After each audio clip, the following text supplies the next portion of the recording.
Hey guys, and welcome to the 12th episode of the Kick Out at 2 podcast. I am Christopher the Wilkman Wilkins. No Drake and Future reference today. Oh. Just kidding. Wilkman. Here with at Righteous Jesse Butler. Why did you just at me? I don't know. I like to at you every time. That's because I just picture it that way. AKA at Righteous Fartley. I just shit myself. Butcher. Butt jerky? I thought you were going to call me butt jerky for some reason. No. I don't know why that came to mind. And this is the last episode of 2012. Where's the AKA rap horn? 15. Why'd you what? Everything's 2012. When it's the end of it, it's the end of 2012. But Will Smith told me to party like it's 1999. Will Smith. Will Smith.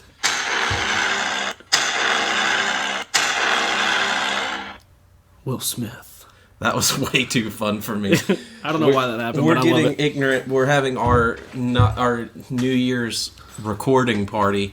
This will be the last. It'll be the first episode of the new year. It'll be the last episode. Yeah, it'll be the last episode of 2015. Yeah, because it'll come out. Yeah. By partying, he means we're drinking giant Sonic drinks and talking wrestling. Mm-hmm. So, now I know there's another professional wrestling podcast, way more well known, where the guy plugs Sonic all the time and drinks his Route 44 peach tea, but your homie's drinking a diet green tea with pineapple because I'm smarter than this old man who I actually respect a lot is Jim Ross. I don't know. I don't want to talk shit on him. Nah. I don't know. Even whenever he says stuff that makes me angry, I'm like, oh. JR's cool. JR, he gets it. You know, fuck Chris Jericho. Yeah, I'll back that. Not the wrestler, but the regular Jericho. And not fuck this cherry limeade, because cherry limeades are tight. Mm-hmm. Yeah, we've already started off strong. Yeah, we have had a busy couple of weeks between Christmas and everything. Hopefully everyone enjoyed the Rude Boy Riley episode. We've been getting a lot of feedback on that one. Yeah, that one, which we appreciate. Seemed to be very popular with the people. We appreciate all the feedback we received, as Chris said. It's because he's got tattoos. Nailed it. People like tattoos. They like... He's not so rude. No, he's not very rude. He was actually a very nice dude. Yeah. Connected with us immediately. Just started talking, and that was awesome. Not so rude. Because sometimes, you start to talk to people, and it gets a little bit uncomfortable, especially in a phone interview. I felt like today we also had that connection. Maybe we're just on a roll with guests. Yeah, but, maybe they're listening to us, and so they hear us, and they know... Which you should be listening to us. But if not, maybe they're just more personable, and... Because I know I had a little bit of a hard time opening up at first. Yeah. I said awesome a lot. If you listen to old episodes... That's because shit's awesome. Yeah, shit is awesome. It's awesome. It's awesome when you shit yourself. It's awesome. Yeah, but today we had Josh Wheeler, the AWE, Atlanta Wrestling Entertainment Promotion. He will be our guest. We've talked a little bit. We've had that promotion be talked about on here. I believe the first episode... Carrie talked about it and said it was kind of like the South's best kept secret. He wasn't lying. Jesse went to their show, and he has nothing but stellar things to say about it. I've watched stuff online. We actually have a clip video that you'll hear about. I've hoarded out on Twitter, Facebook. It's on our YouTube channel. I don't know the link off the top of my head because I'm a jackass, but that's why Chris is here. I never remember exactly how to get... Just search Kick Out at 2 podcast. We're on there. And we're on there. It's our most highly viewed video. It'll be a picture of me and Jesse standing in front of an NXT ring because that's... NXT. Yeah, because we got to go to an NXT event because it actually came to our neck of the woods. Which is pretty crazy. Yeah. I have full results from the AWE show, which I will go over a little bit later. I wanna hit Chris with a question that we kind of talked about off air. Carrie and I wrote. I'm gonna break down the wall here. I rode to AWE with Carrie, and we had some good talks. Well, we're not wrestlers, so it's not like there's any kayfabe with us. In terms of some of the things we did, we played this great game of Wrestling Dog Shirt, which was where we would take a dog's name and insert it into a wrestler's name, a.k.a. the Great Collie, William Beagle. Those were just some of the best ones. There were so many more. This is going to be a problem because I haven't stopped since Sunday. In like 30 minutes, there's going to be one that pops into my head. I haven't stopped since Sunday. We did that, and then on the way back, Carrie and I, we talked about if I were to wrestle again, what would I be? And my almost immediate response was a heavy mixture of Dean Ambrose and Raven, because when I did wrestle, I wasn't the most technically sound wrestler, but I can brawl for days. I can get hit by shit like no one else. I don't have a problem. I'm like that weird guy that can't talk in front of, I can't give a group presentation, but if you put me in front of a giant crowd and tell me to just go fucking crazy, done, Yeah. As long as there's a wrestling ring or a band behind me, I'm cool. So it'd be like a weird Dean Ambrose Raven mix. And my walkout music, I didn't ask you this, my walkout music, I'm probably going to fuck up the name of the song, Us or Them by The Cure, from the Resident Evil, one of the Resident Evil soundtrack. I don't know if I know that. It's got a very Raven vibe to it. Gosh, the music's kind of hard. I've had it in my head since I first heard it, and I think it was I may have even used it in the backyard once. I think I was maybe 14, 15, 16 tops. Mm-hmm. Whenever that movie came out, I heard it, and I had heard a little bit of The Cure before, but never a lot of The Cure, and I heard that song, and I was like, whoa, this is Raven, and I fucking love Raven. And it stuck with me ever since. And a few years ago, when I had entertained the thought of wrestling again, I was like, well, what would I walk out to? And I was thinking about songs I used previously, and none of them really connected. And there comes a point in time in life where, you listen to heavy music all your life, and it still connects, but not in the right way. Mm-hmm. And I feel like if I were to start wrestling again, and I had, and I could really just live out myself as a wrestler, that would be the perfect music. And if you haven't listened to that song, go listen to it, and you might understand if you know me. So, who would your mixture? It doesn't have to be two people. Mine was just simple. Well, you asked me this earlier, and I told you one of them, and I said the other one I'd want to be like Vader. Yeah. Not because of the size, but just because I'd probably wrestle a little. Vader just. I wouldn't be as stiff as him, but yeah. He wasn't pretty. He's a powerhouse. But I take that back.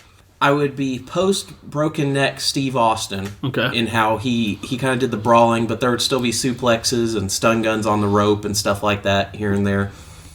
And then Foley. Okay. Because not the destroying myself. Yeah. But just the. Maybe his psychology a little more, and just some of the things that he did. Although I would never, and I hate that Dean Ambrose started doing this, I hate the double arm DDT more than any move. It really bothers me. Yeah. I would never do that. But I could see myself Foley, pile driving, elbow dropping, jumping off stuff every once in a while type of guy, and taking some risks, but I'd probably lean more towards the Austin side, not being a badass, just... That style of wrestling? Yeah, where it's you could tell he was technically sound, but he didn't wrestle like it. Yeah. And I feel like with just the way my body's built and the things that I could do, I would have certain technical limitations, because I'm clunky. I'm a clunky human being, so I wouldn't be fucking, a Shelton Benjamin or any, I don't know why he was the technically proficient wrestler that popped in my head. Dude, he was so good. But actually, I watched him and Rude Boy Riley yesterday on the Indie Wrestling Network on the Roku app. Oh, that's awesome. I'll have to go. Great match. But entrance music, this is a hard one for me because I've thought of different ones, and I'm going to go with my top three, depending on the character I was playing. Either I think it's called Tip Your Bartender by Glassjaw, was the first track on Worship and Tribute album. That's just a really, heavy, immediately grabs you song. Mm-hmm. And I feel like it would be good and high energy. Or I would want to go with a condensed version of Plagues by Converge. Okay. Because that song makes me want to hit everyone. Or a wild card, the newest AFI album. Which is great. Yeah, the intro song. I think it's called Sinking Night or something like that. Mm-hmm. I would do that, and it's a little bit shorter depending on how long my entrance was. I'd let it bleed into the next song, I Hope You Suffer. But that song, every time I hear it, I just think of a wrestling stable coming out to it. and so it gets me pumped. So I'd probably want to come out to that more than the other two. Now I'm going to give you a little bit of backstory on why I said Dean Ambrose, and it's going to make a lot more sense. Little known fact, I have witnesses and it's on video. I was Dean Ambrose before Dean Ambrose. I'm not even kidding you, man. Wrestled in jeans. Mm-hmm. Always had a wife beater on. It was underneath my shirt, but it was there. Mm-hmm. Came out in a leather jacket in the yard. My finish, I was doing this before Dean Ambrose, was that front face lock DDT. It's a sick move. Dude, it's great. And I once I saw Dean Ambrose do it, I wasn't even mad because I love Dean Ambrose. That was me growing up. I was like, I can't wait for DDP to retire because I would want to do a version of the Diamond Cutter. Right. And I was like, and I think I'd like to do a DDT off the ropes. Okay. And I would like to whip people off the ropes and do a power slam. And then the stupid Bulldog style? No, that was running power slam. No, the stupid fuck named Randall Keith Orton came around because I was like, I've never really seen a Hangman's DDT. Randall Keith Orton. Randall Keith starts doing it. I would like to see people doing the Diamond Cutter again. I think that's what I would do if I ever wrestled. RKO. Oh, well, I just would like to do a really clean power slam when you whip someone off the ropes. Fucking Randy Orton. And Randy Orton is the, most... I can see your skull tattoos starting to appear. Yeah. I'm hearing voices inside my head. They talk to me and they say cool shit, is what my brother says his theme song says. But, so he basically took everything that I wanted and he did it 1,000 times better than anybody else would ever be able to because that guy does not understand the pure talent that he has in his body for the character of wrestler that he is. And it just drives me nuts. Because Randy Orton, if he'd never had to talk, would probably be like one of the best of his generation. Yeah. And technically, in ring, he's better than... A lot of people. Yeah, then probably like 90%. If I've heard, and I'm not a Randy Orton fan. No, it's weird because I like watching a Randy Orton match, but I could give a fuck about Randy Orton. Right, I'm the same way. And it's not that I dislike the guy or anything. I just don't feel like caring. But then I'm like, damn, that was a good match, and I'm like, oh fuck, I just went against myself again. Plus, if you built physically a wrestler from the ground up, minus the tattoos, it would look like Randy Orton. Yeah.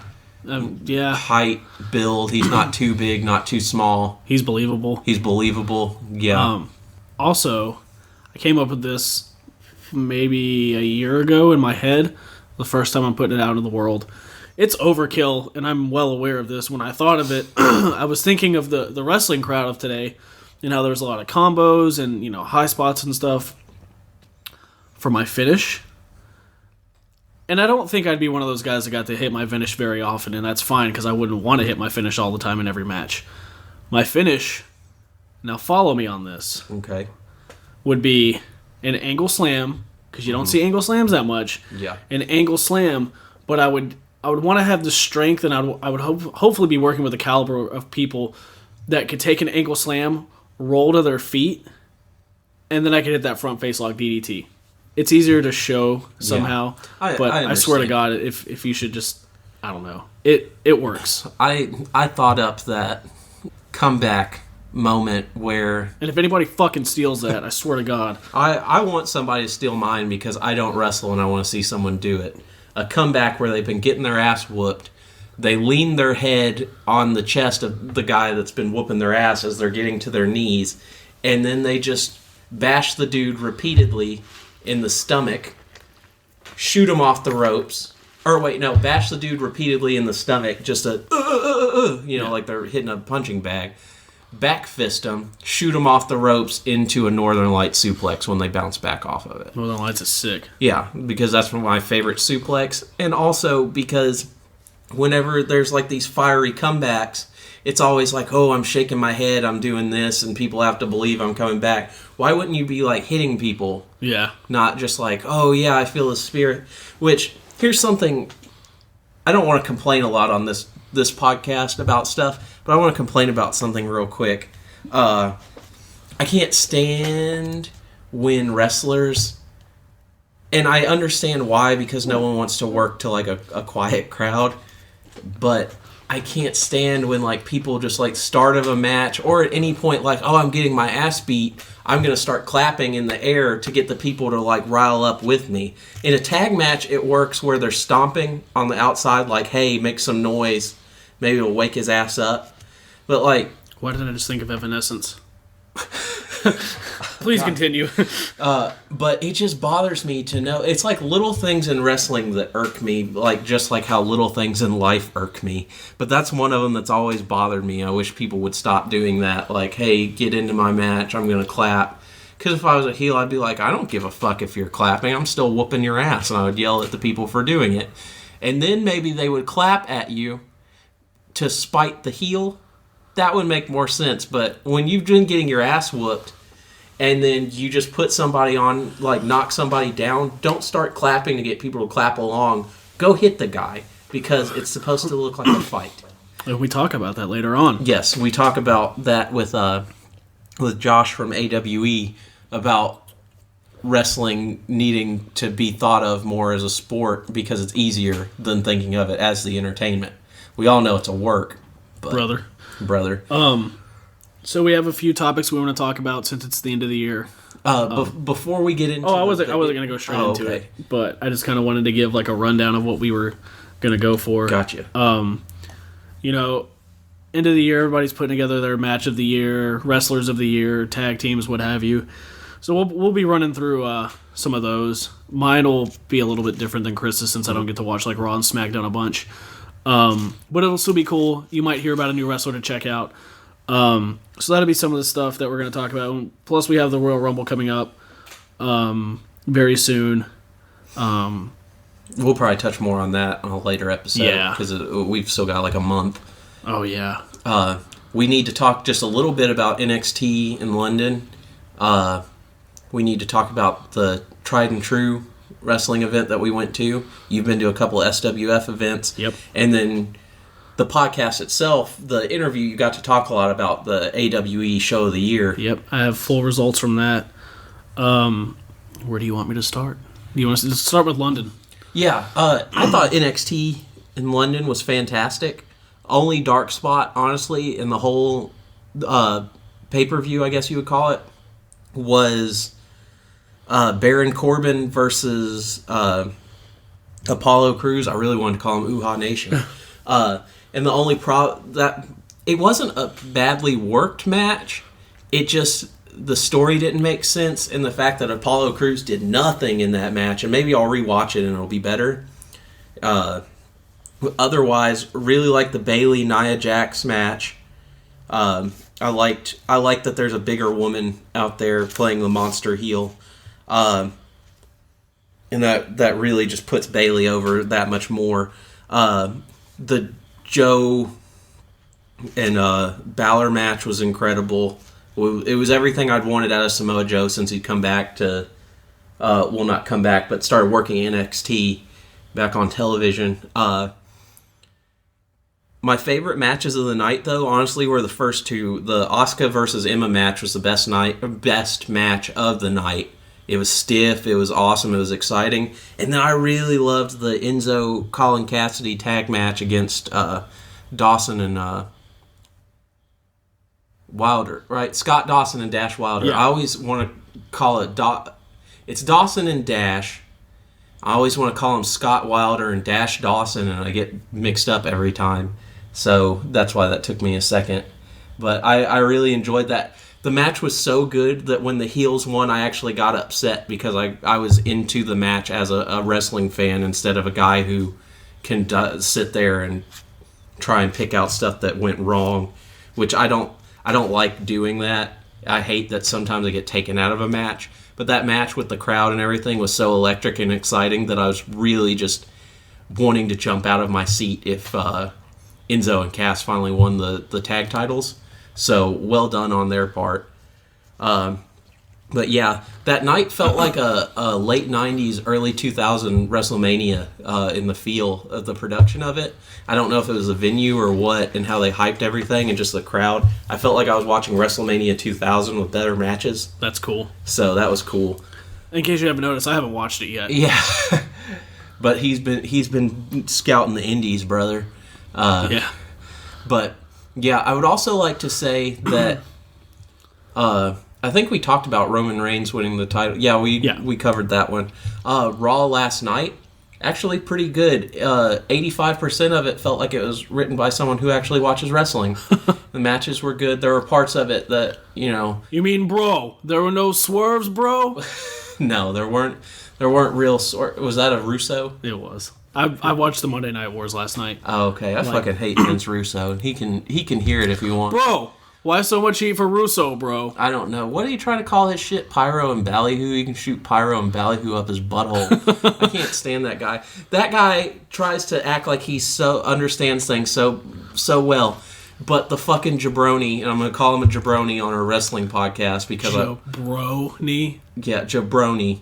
He's fucking... Bro. He's fucking catching it from me right now. Somebody who thinks he understands better than Vince McMahon, and he's just trying to be so in touch, and this guy isn't gonna make it, bro. And I'm telling you, bro. And honestly, that wasn't me that wrote that, bro. But it was Vic Venom, bro. Yeah, but the fucking successful thing, I wrote that, bro. That was me. This fucking asshole thought that Pyro and ballyhoo was a thing that people would actually understand in 2013 or 14 whenever it was a thing. No one gets that, bro. So it was Bischoff, bro. Bischoff sank WCW, bro. Oh my gosh. I literally have no issue with Vince Russo whatsoever. I love listening to him because he's so fucking ridiculous. He's so full of shit, it makes my stomach hurt. Speaking of so full of shit... He's also really good at... Alright. Hold on. Okay. I'm not opposed to Vince Russo. I'm not... I'm very in between on Vince Russo. I don't care. But if I were to hate Vince Russo is really good at making people think he's a great human being. Everything he says, he's just so full of shit.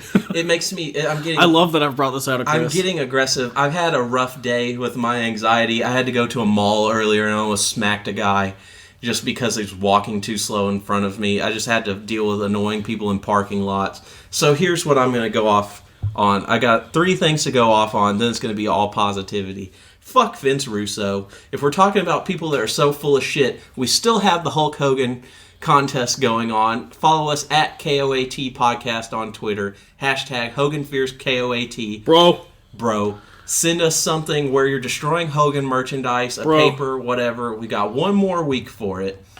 Bro, I'm bringing back WCW and I got an idea. I'm calling Hulk. We're scrapping the Hulkster. It's Hulk Brogan now, bro. Hulk fucking A. It's just making me angrier. Over the weekend, I slept about 6 hours and 48 hours, and I think a part of my brain may have melted at some point. It could have. Oh my god, I hate them both. I had a rough weekend with my anxiety and the medicine that I had, especially Sunday. Poor Carrie was in a car with me, and I had to throw up twice on the way to Atlanta. Oof. Yeah.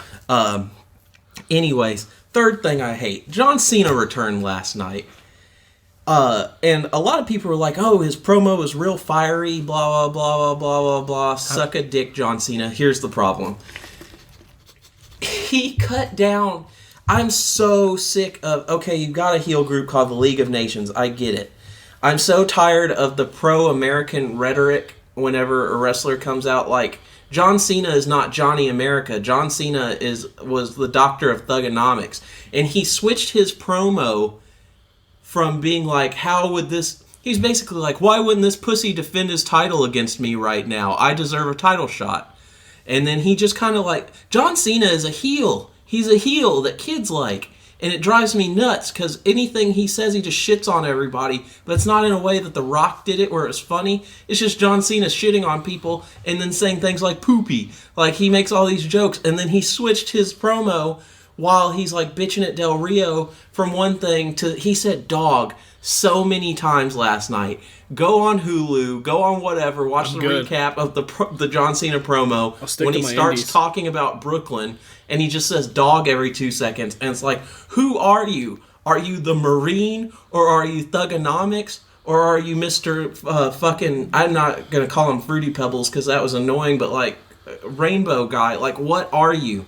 You are all over the place. You're not a good promo. You have the ability to be one, but you fucked yourself. What you're saying is you feel there's not really much consistency with Cena. There's no consistency with John Cena. I don't know. In terms of being a face or a heel, except that he's been the top babyface for like 7-8 years now. He's only like a heel for a little bit. But he doesn't play that part. And they want to bitch about heels just trying to be like badass people and stuff like that. There's no one worse about that than John Cena. And I don't... You know, we got a lot of praise from people for not being the ones that bitch about Raw, but I just got really angry at John Cena, so I want to talk about that. In other news about pro wrestling and Monday Night Raw, Sasha Banks and Becky Lynch had a long match, and it ruled, and even when the fans chanted boring, they switched gears, and the fans got back into it. That's because called they're listening to your crowd. Yes, because they're competent workers. Yeah. So that was really awesome. That doesn't take a fucking rocket scientist or a writer. That's common goddamn sense. The New Day are the best things ever. I don't know if Sin Cara actually got hurt or what. He did. He dislocated a shoulder. Yeah, because it looked like it fucking came out. I saw it when it looked like it raised up a little bit, but I couldn't tell. I remember you texting me that when I was like half asleep, and then I was at work today. Should have been working, but I was looking at the internet, and I saw where Sin Cara dislocated his shoulder, and you told me he finished the match, and I was like, yeah, because the other Sin Cara couldn't finish it when he dislocated his finger. I remember that. I loved that so much, just watching Del Rio kick the shit out of him. But the New Day ruled because they kept playing the heels in that match no matter what, and they were just dogging him for getting injured, and I really loved that. Otherwise... I wonder if he'll join the Usos. So The Rock's going to be at WrestleMania? Yep. Somebody put this out there because in my mind I said, I want The Rock to do something with New Day. And then they put, what if The Rock and the Usos face the New Day? Think of the promos. And I was just like, you win. Like, that's what I want to see. I either want to see Rock versus Roman Reigns, or I want to see the Usos with The Rock against the New Day. Rock versus Reigns. Does Reigns get the rub? He only gets the rub because Rock will let him because he's related to him. Otherwise, Rock...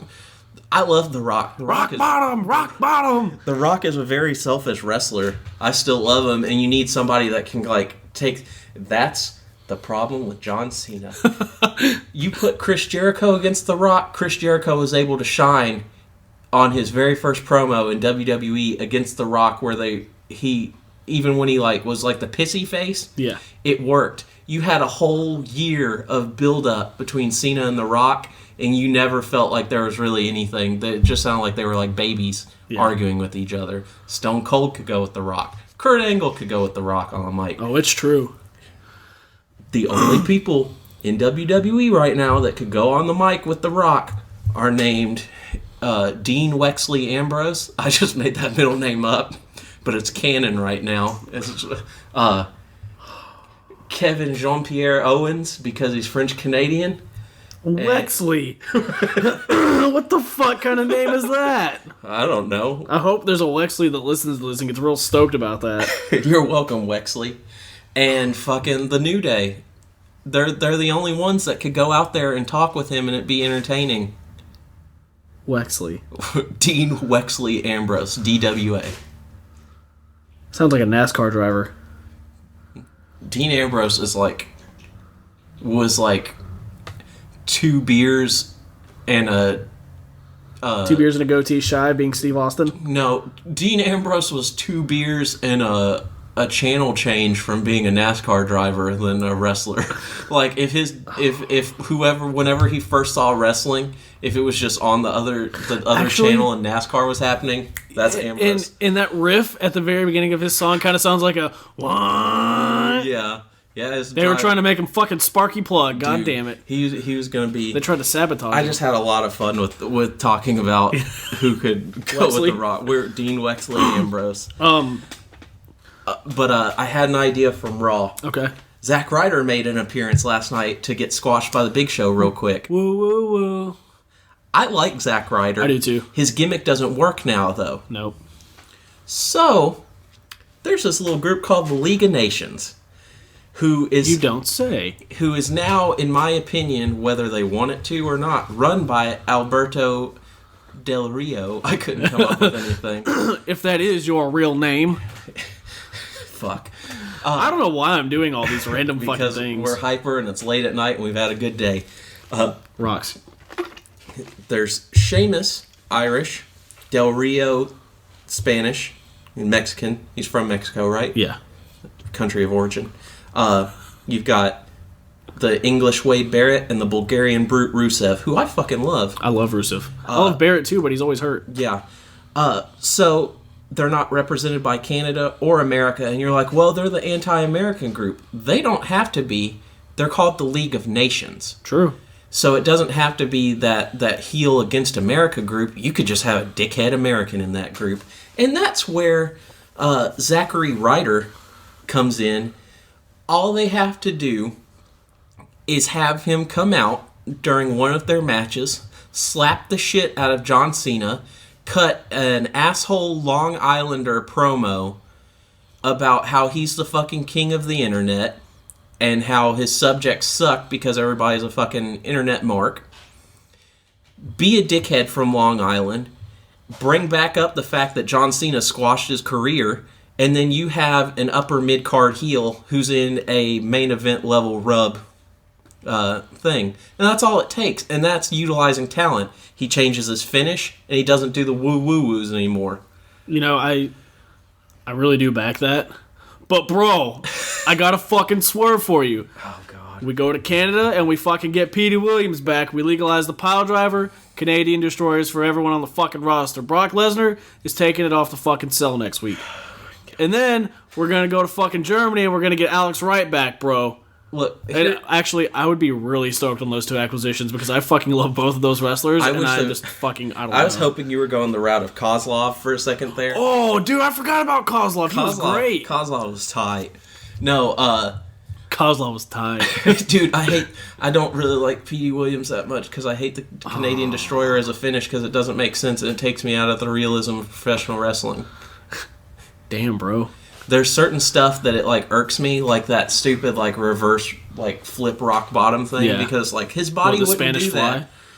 Yeah, is that what it's called? Off the top? Yeah, well, not even off the top. Remember when Morrison used to do? Oh like, yeah, fuck Morrison. Yeah, well, he's okay, but I know what I said. Yeah, but that move has always taken me out. So has the Canadian Destroyer. So has the most overused move in history. The fucking what's it called? Where they'd fling them into the corner, like where you have their legs. Why can't I think of it right now? Is it called the sling? Where you take their legs and you drop back, and they're supposed to somehow the slingshot. Hop up and hit their head on the turnbuckle slingshot. post. Slingshot, hot shot. Slingshot. Yeah, it does. It never made sense to me. It doesn't work like that. No, it hurts like a motherfucker. Yeah, I'm sure it hurts, but you're hurting yourself because you're doing it to yourself, and everyone knows you're gonna have fucking leg and core strength like a bitch too. Yeah, so that's always bothered me. Those are just, and so that's why I couldn't get past it. Those are just my irks. We're okay. I love professional wrestling. It's fun. Yeah, it's very fun. It's just those little things irritate me when I see them. I don't want this to be the bitching podcast. It's the final one of the year, and I'm actually in a good mood about wrestling. We're not bitching. We're just pointing out things. I just didn't. Yeah, I don't want to be that guy, though. What else you got from Raw? Nothing much else. Vince McMahon was on there. It's really hilarious that people thought when he got arrested on the TV show that they called into the police precinct because, y'all, America's getting dumb as fuck. It's getting bad if they think that's real. Like, the mugshot wasn't even a real mugshot. I'm not going to put this girl on blast, but somebody that I work with that sits very close to me was like, she knows I like wrestling. Mm-hmm. She was like, did you know Vince McManahan got arrested? And I was like, yeah, I know all about it. She's like, that's crazy. I was like, yep. I'm going to pee. You carry this for a second because that just upset me so bad that I'm taking a pee break. Well, since I didn't watch Raw, I'm just going to get into some stuff that's coming up. As Chris mentioned, I've been hitting the road, going to all these different indie shows.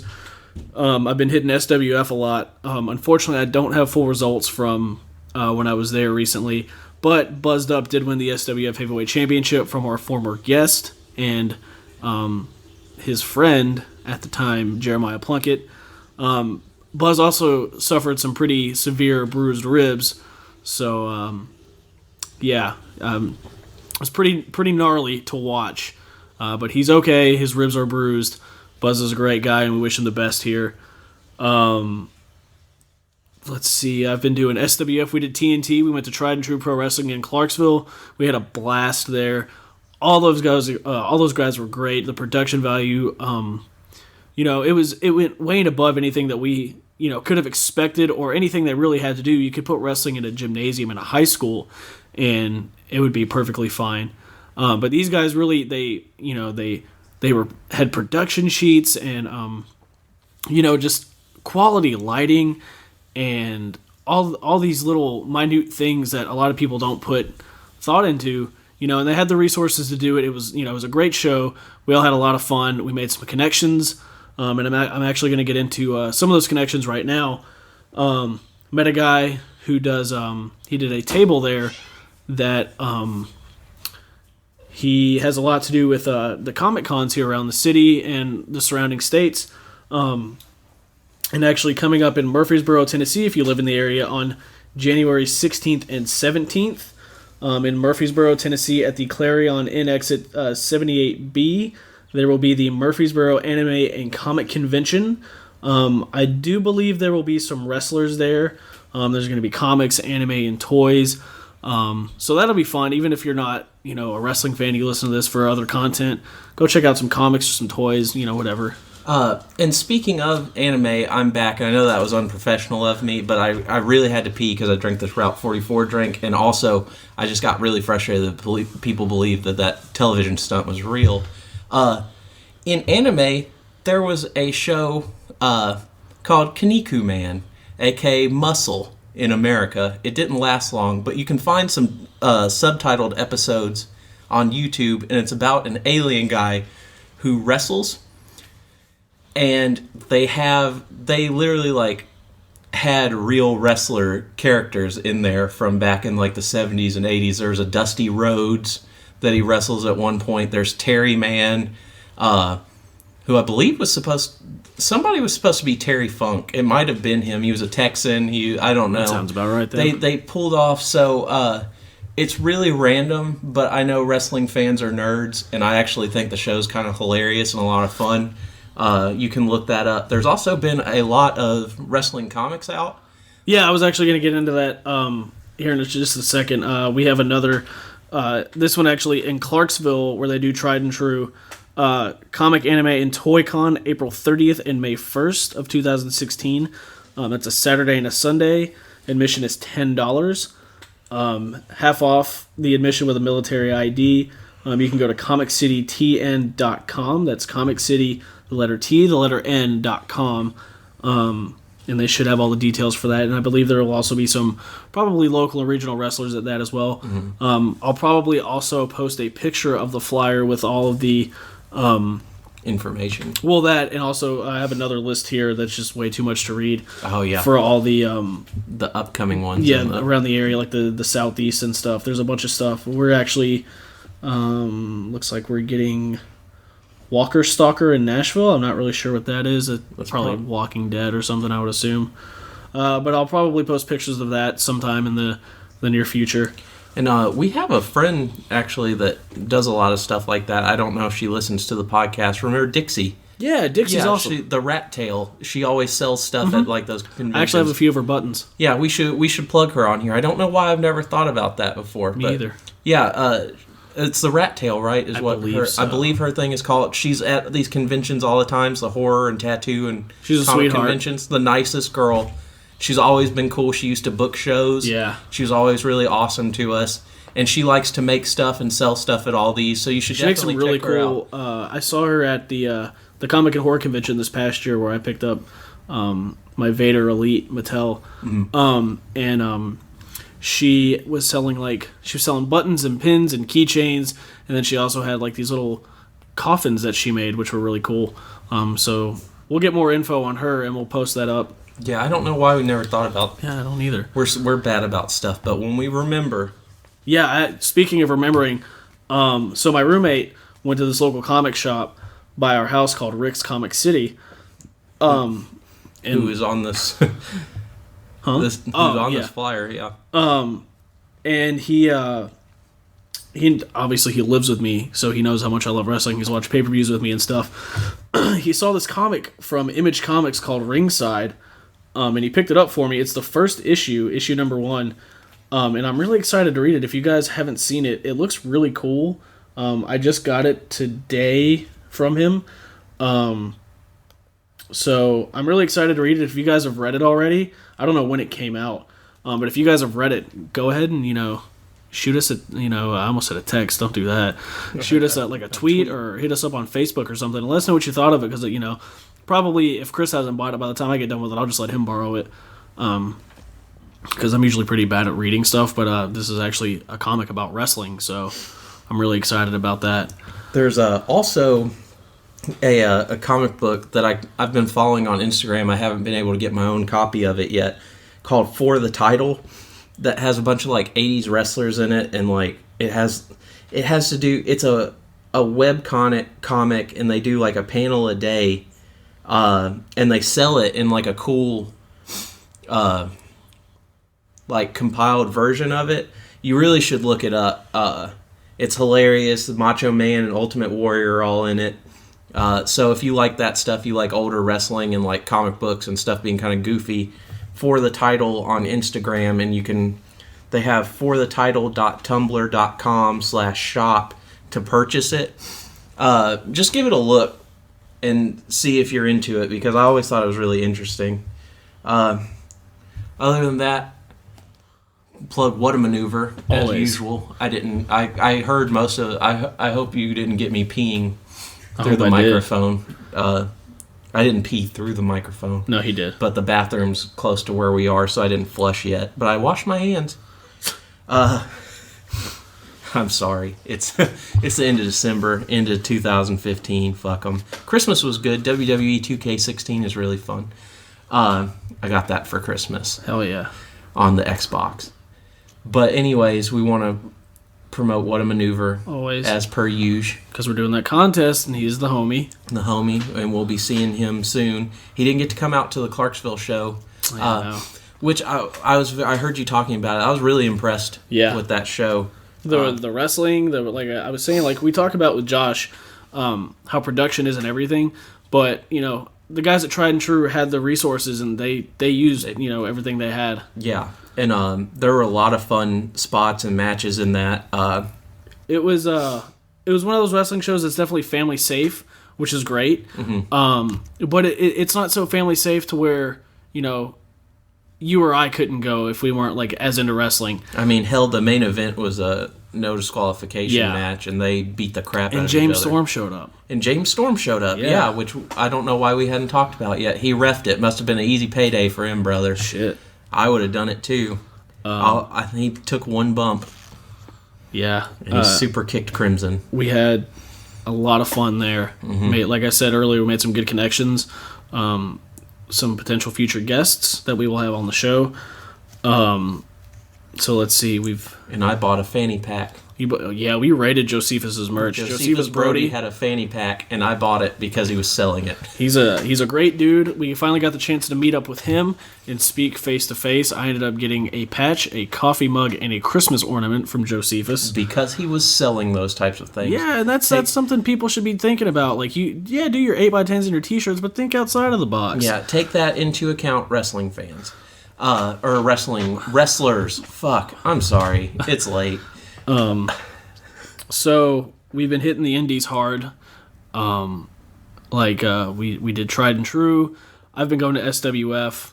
SWF has been great. Brett, Ison, and Carrie Awful had a fans bring the Christmas presents match, which was entertaining.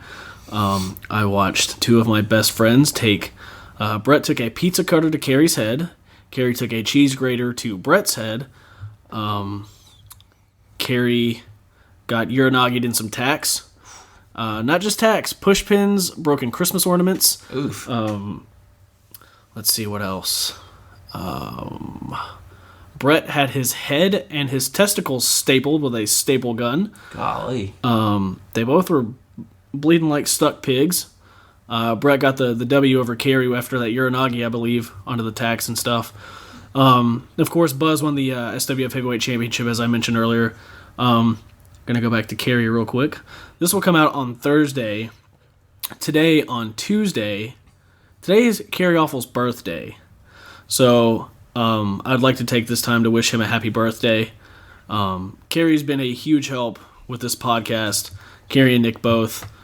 So, we just want to take the time to really thank anybody who's helped us this far, especially Carrie, because Carrie, he's been helping us make connections. He's actually the reason I got to go to AWE in Atlanta.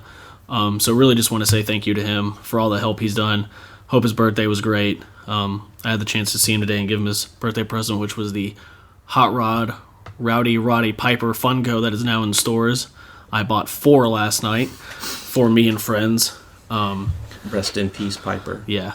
So just want to take the time to give the good brother a shout out. But as mentioned, I did go to AWE.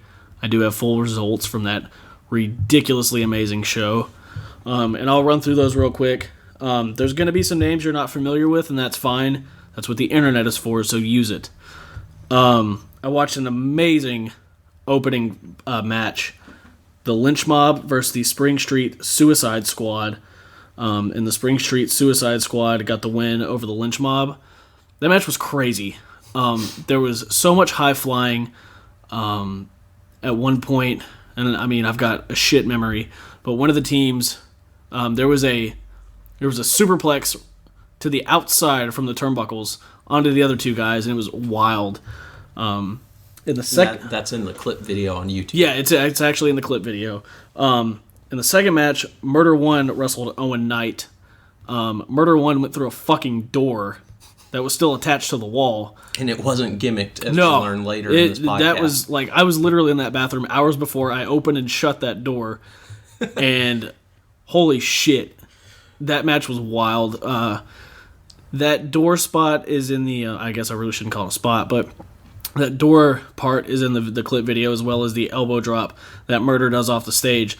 That stage isn't that high, but holy shit, the noise, I don't think it translated well on video, but the noise it made live kind of made my stomach hurt. I believe Owen Knight got the win over Murder One. I didn't catch the results to that one. The next, I was so in shock from that door spot. I probably watched that video like 20 times that night. The second match was a guy from... Match. Yeah, the third match, I'm sorry. Was a guy from the Lucha World Order, Lince Dorado, who wrestled a guy named Milo Beasley. Milo Beasley got the win over Lince Dorado. The match was great. It was a nice mixture of styles, but there was still a lot of kicks and strikes, which was cool. Milo hits a fucking sick kick on Lince Dorado. I hope the video sees the light of day. I might have actually gotten a clip of it. But yeah, awesome match. The fourth match was the Hierarchy. Corey Chavis and John Davis, also known as the Dark City Fight Club, fucking monstrous men, versus the Lethal Weapons. And the Lethal Weapons got the victory over Chavis and Davis. Just now noticed that. That match was... They just tore it down. The Lethal Weapons looked almost like a... it was Adrian Armour, and I feel really bad because I can't remember his tag team partner's name right now. But it almost looks like an odd pairing, but it makes sense in the match. Once you see it, it'll all click. And that was then there was the half show main event. I'm putting this up there on my match of the year listing. Chip Day, who got the win over Cedric Alexander. Chip fucking Day, pound for pound, one of the best wrestlers I've seen in a long time. You need to be paying attention to Chip Day. He's got it. Chip's great dude. He's part of the Hierarchy. Hierarchy's over at AWE. Chip's a guy to watch. They were chanting top prospect at Chip. Cedric Alexander said, "You can be a top prospect because I'm the best in the fucking world." And it was a great match. They fucking tore it down. Into the second half of the show, we had Iceberg getting a win over Martin Stone, who's been featured on NXT. It was a great match. Martin Stone hit a beautiful drop kick, beautiful missile drop kick.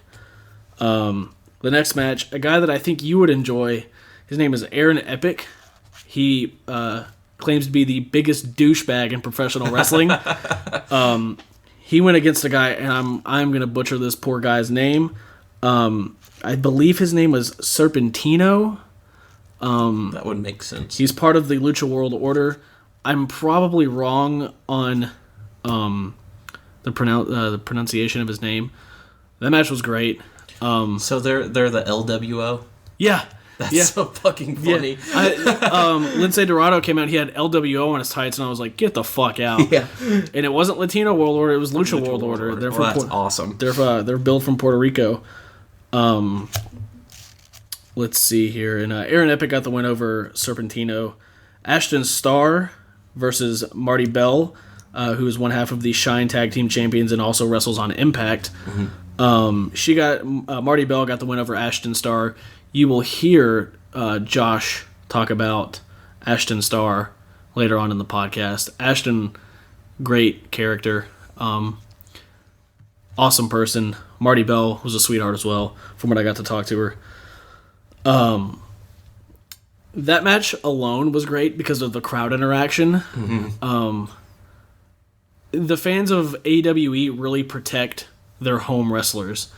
So at one point, something had happened, and one of the fans looked at Marty Bell and said, "Welcome to Atlanta, bitch."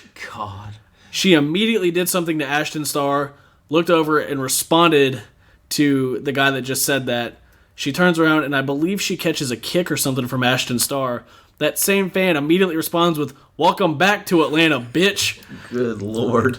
The cool thing about AWE was just, there's no filter. Yeah. It's, it is what it is, and it's fucking great. The next match was the first main event, because there were two main events. It was for the Georgia Championship crown. It was Gunner, who wrestled Jimmy Rave, and Jimmy Rave was the Georgia Championship, or the Georgia Crown champion, and he got the win over Gunner, and Jimmy Rave will go for the whole year of 2015 undefeated in AWE. I've watched Jimmy Rave since I was probably 13, when he was still doing spots for TNA and Wildside, when he was in Wildside. I've been a fan of Jimmy Rave for a long time. It was a great match. That was probably the first Gunner match I've ever watched. I don't think I've ever watched Gunner. Watch Gunner. Gunner's good? Gunner's good. Gunner's also extremely entertaining. Okay. When he gets to be himself. Because I remember hearing about Gunner, and I wrote him off. It was the name. It was the name. It was some of the tattoos, because I'm an asshole, and it was because of he looked like a TNA guy. Yeah. Ooh. I never thought about that, but there is a look. Yeah, there's a distinct look for TNA guys, and some of them can work past it. Give Gunner a shot. Okay. And then the main event, the double dog collar match, Team IOU versus the Sound of the Fury. The Sound of the Fury won via forfeit. Team IOU gave it up. They gave up. I watched Kerry take probably the most sickening chair shot to the head that I've ever seen anybody take. It still makes my stomach hurt every time. Hands up? No. Fuck what, Kerry? It's 2015, dog. Yeah. Put him up. Kerry took an unprotected chair shot to the head. That picture is floating around the internet. It's getting a lot of circulation. No wonder you drove most of the way on. Nick Iggy wrapped a chain around one of the guy's head and curb stomped it off the stage into the seat of the chair. One of them dumped Iggy into a bunch of chairs that weren't folding chairs. The coolest fucking part that I didn't get to see because it happened outside was the double mist. Everybody loves a good misting. If you don't love a fucking misting, don't ever fucking speak to me. The match was just brutal. It was wild. It was a solid brawl where they told their story. It was great wrestling and great storytelling. I'm harping on it, but please check out AWE. Had the chance to meet some great guys while I was down there. Wrestlers, fans, fellow podcasters. I want to shout out Real Rap Wrestling Radio. Had the chance to talk to those guys. All, awesome dudes. From when I got to talk to them, they love the sport of professional wrestling, the art of professional wrestling. So definitely check those guys out. The Real Rap Wrestling Radio podcast. Give those guys a listen. That's And a fun one. Those are the... That's a fun name, Real Rap Wrestling. It's a tongue twister. Yeah. Those are the full results from AWE Show of the Year, and it lived up to the name. Now, we're running a little long because we had a good interview, so this is going to be probably the longest podcast that we've had. So suck it up and enjoy. So enjoy. And if you have to skip through us talking, just make sure that you hear the interview. Yeah. But with a couple minutes left, I just want to touch on our favorite matches and wrestlers of the year. Okay. I made a quick list. And then I'm going to go with who I would like to see more of and do more in the new year from WWE specifically, just because that's the easiest and we're running out of time. I want to see more of Rusev. Yes. Titus O'Neil. Yes. Big E on his own. Yes. And the women, obviously.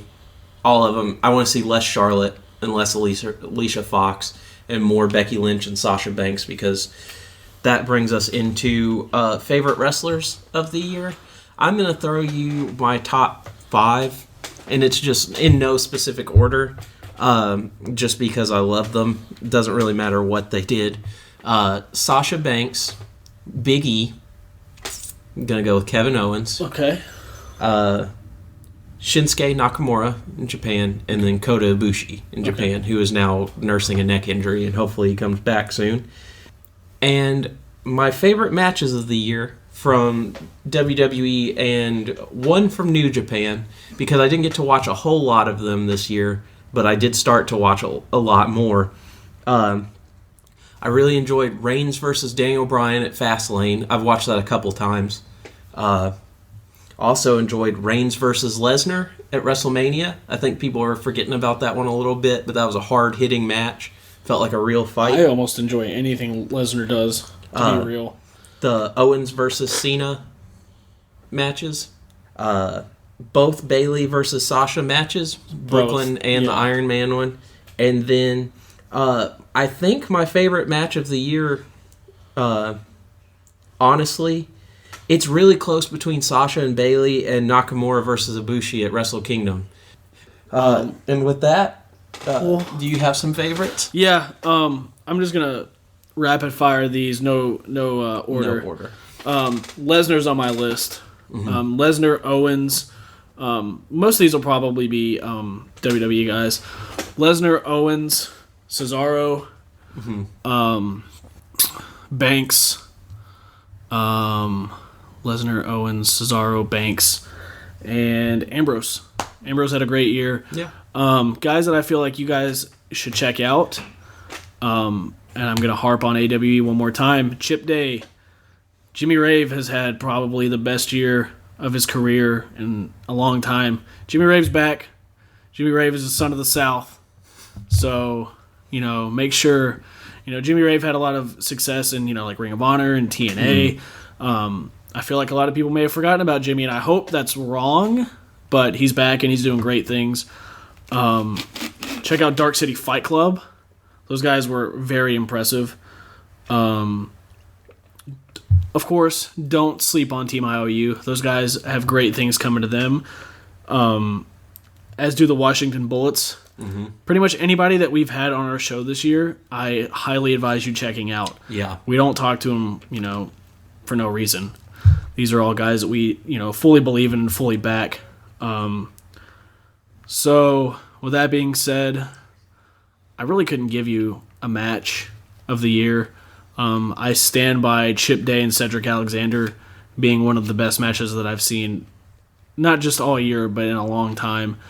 In the interview, you hear me talking about how it's the first time I saw Chip Day wrestle, and how I could just tell that he's grown as a human being and a wrestler. That's fucking storytelling. Yeah. So, with that being said, I'm going to go pee. He's going to go pee, and we will be right back with our interview with Josh Wheeler from Atlanta Wrestling Entertainment, AWE, and we will catch you guys later. Hey guys, welcome to the Kick Out at 2 podcast. We are here today with Josh Wheeler, the promoter for Atlanta Wrestling Entertainment. How you doing, Josh? I'm doing fantastic. just coming off the heels of Show of the Year, which was fucking incredible. I put up a little, I think it's about a 6-minute highlight, not even really highlight video, just stuff I could catch. Yeah, just clip video. I highly suggest everybody go check that out just so you can get a taste of what's going on in AWE. It's on our YouTube channel. Yeah, let's go ahead and dive right into a Show of the Year, man. What started Show of the Year for you? Goodness gracious. That's a good question. Let me think on that one. Let's go back to that one. Okay. Well, the reason I asked that is I remember you mentioning something about your dad at the end of the show. Yeah, and that's like, I was going to say that there is an easy way to go into it, but yeah, basically what it was Show of the Year was like when we came up it was actually in 2014 we did our first one, our first year in the business, and we were like, hey, it's been a good year, let's call it our big final event, Show of the Year. It's kind of, tongue-in-cheek, and then, of course, we were going to keep it going, it's going to be our Starcade. And then in February, Ring of Honor came to Georgia for the first time since WrestleMania of 2011. And Larry Goodman wrote his report, which, he said, this is by far the best show Georgia's had in years and probably will be the Show of the Year for 2015. And I might add, it was in February.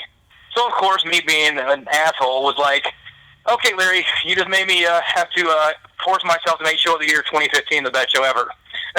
Awesome. And he kind of like ignored me, and he was like, well, it'd be fun to see what you do. And I was like, well, if I can do a Kickstarter or a GoFundMe, I'll do it. It's going to be the best Show of the year. So you take it as like a personal challenge. Right. Well, yeah, and I do that a lot. I mean, I got little sticky pads all over my mirror here. And so then I was looking at the calendar, trying to figure out what date, because we knew we were going to be in December. We knew it was going to be around Christmas time. And then just luckily, we've been running Sundays, and December 27th just fell on a Sunday, and that's my father's birthday, who passed away a week before AWE started on Father's Day weekend. Wow. And I never even got a chance to tell him that I was getting back into wrestling, because he was having some health issues and wasn't really talking to his family at the time, and nobody really knew what was going on. But so that happened, and it was kind of like I saw the day that just kind of like made karmic sense, so to speak, since I'm a wrestling fan because of him. Right. Believe it or not, he was, a Georgia country boy redneck that loved professional wrestling and loved the WTBS TV shows, and we grew up here in Atlanta watching all that stuff, and he was like one of the original smart marks, if that's even possible, back in the 80s. Like, I remember him actually showing me what a dirt sheet was. That's awesome. And that was kind of like the eye-opener to me, that like, wow, this wrestling thing is really, and it's been a part of my life forever. And then literally, he passed away right before this thing got started, and so this was my way of saying, okay, I'm going to do this for him, and if it's successful, then we're going to make this like our Wrestle Kingdom. We're going to do it every year on 12/27. Like, I don't usually try to like, politic my way into my own like things for AWE, because I was like, I don't want to be that promoter, but if I can have one vanity project, that's going to be my vanity project. So well, it seems like a good one to have as that type of project, and I feel like any company that's trying to do anything needs to have that one big show every year. And if people can feel those things when there's a purpose behind it and a date behind it and stuff like that, no one will ever forget it. It just makes it more special. Yeah, it makes it special. So that's in my opinion a smart business decision anyways. And to me, just like as a fan and somebody who spent a little bit of time like on the working side of the business, I think it's really important if you give your fan base like an end game, like right. Like that WrestleMania big fight feel, where everything led up to something. It just wasn't like, okay, well, here's, 3 months of bullshit for nothing. Yeah. This actually ends. Like this, it either ends or it keeps building. And I say keeps building because of, just the feeling that I got from that dog collar match. I don't think that's ever going to stop. Right. No, and that's a good way to look at it. And also we decided, when we first started, we knew we were going to do like the season format, but not tell anybody we're doing seasons. But right. we all knew, like, and I say we, like, the inner circle, we're all like TV like marks, like Arrow for some of the guys, The Wire, The Shield, Breaking Bad, Mad Men. Like, we all we watch these things, we discuss them, we love them. Some of the guys are comic book guys, and we knew we wanted to do something season based. and then it just made sense to like split the seasons up into a first half and a second half, which, you know, we didn't really get a chance to do really a lot in 2014 because we were doing monthly shows, but now that we've kind of, you know, opened the gates up a little bit by doing some bi-weekly stuff here or there, bi-monthly stuff, then we can actually play around with it because, you know, like I've explained to some people before, is like, if you do an entire bi-monthly thing, you are going to get like 26 episodes.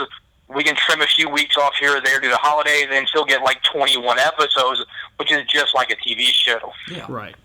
So that's kind of our inspiration for our storytelling, which some people say we don't have, but that's I think false. You guys definitely do. I fucking tweeted about it nonstop. I got to go. I was really happy. You know, Carrie just kind of threw it at me, not really last minute, but kind of short notice. He was like, "Hey, you should go to this with me." And then, like I told you off air, I checked it out. I think the night or the day before on Indie Wrestling Network on the Roku. Yeah. And I was just like, holy shit. And then I watched Murder One and Sabu on YouTube, and I was like, holy shit. So I got really excited about going. Not even from like a podcaster standpoint, but just like legitimately as a wrestling fan. I was like, even before I got there, I was like, I feel like I'm going to see something special. Like, I knew about the dog collar match, which was, you know, you don't seed dog collar matches. That's a great, you know, not even end point, because like I said, I don't think the Sound of the Fury and Team IOU will ever just stop hating each other. I think there's always going to be that, you know, just rivalry there. So I guess what I'm trying to say is, like, don't fucking sleep on AWE, because it's great. I just, like, that's the best way I could put it. And I would like to put in that the seasonal format of professional wrestling, I feel like, is something that everyone needs to adopt in this day and age of like short-term memory spans and just wanting something new. And that's a problem that a lot of like the bigger televised wrestling, they don't understand, is the seasonal format.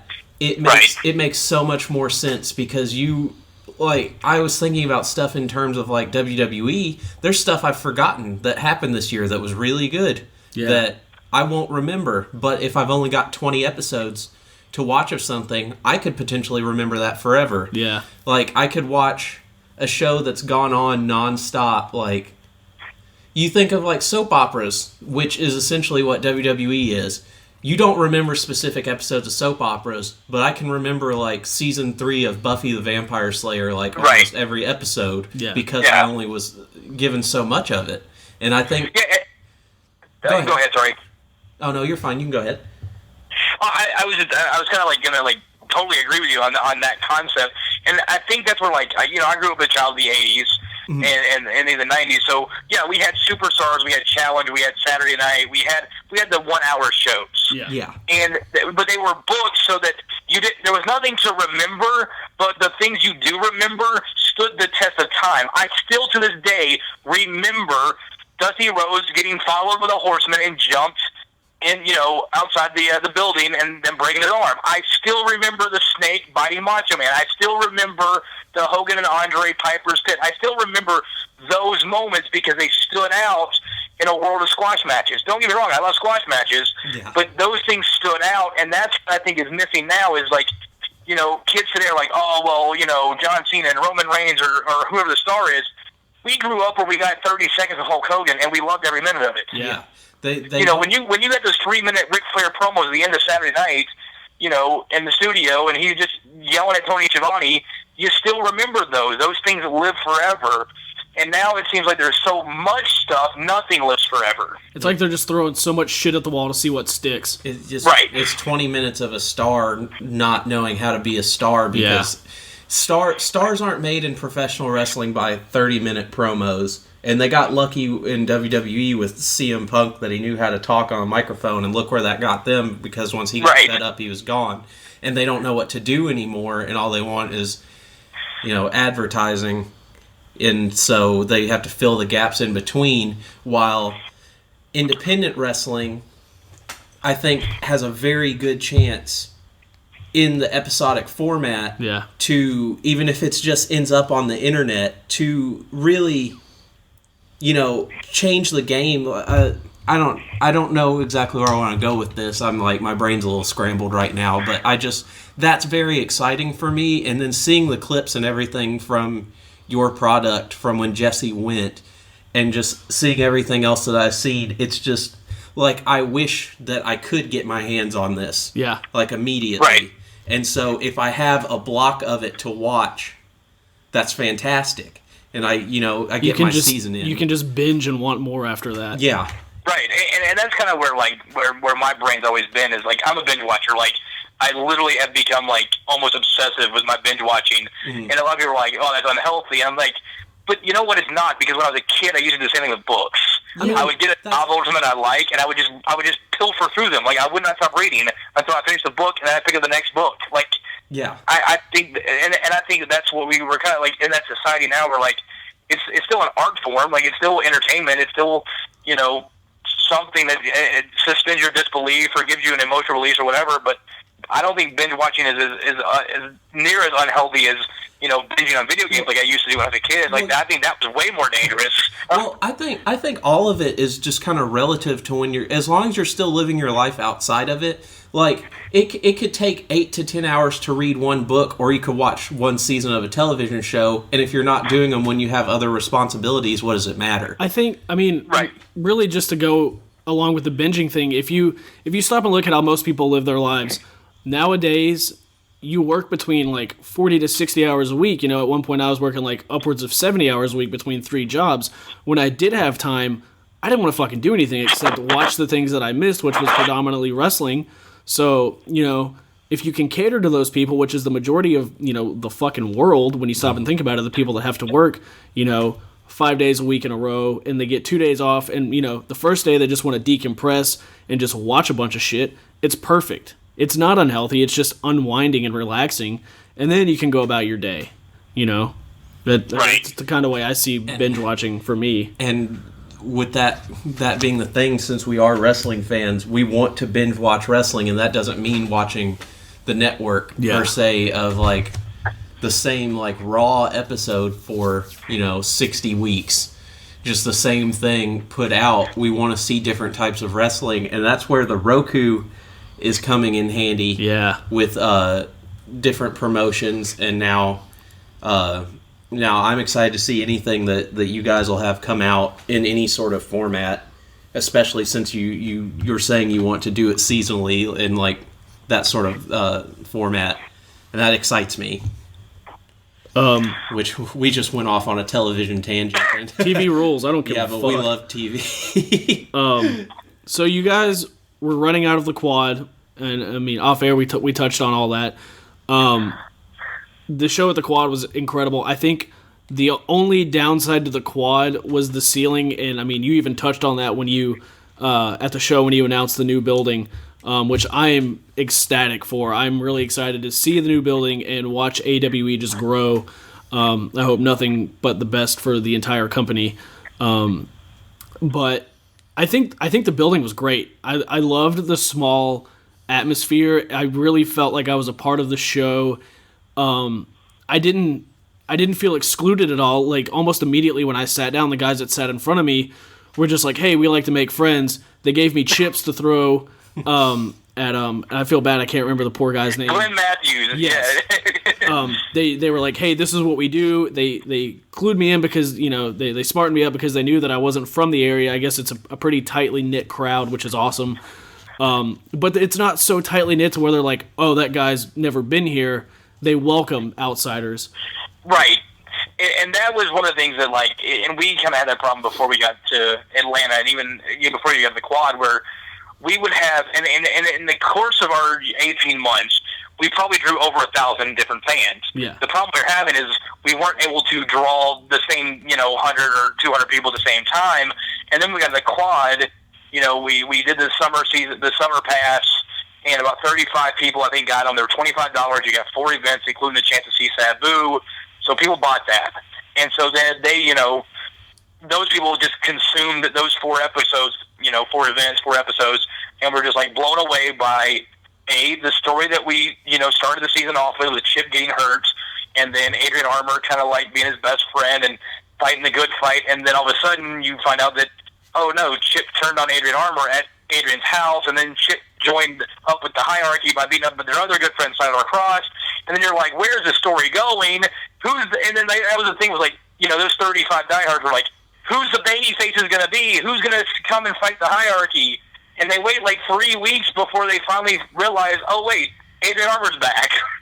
And so it was just one of those things where you took a guy, and in all honesty, like when we ended the first season, Adrian Armour was just like a mid-level young rookie almost guy that like he was part of a tag team just to turn babyface, whatever, and nobody really knew much about him. And then by October, he's our number one babyface.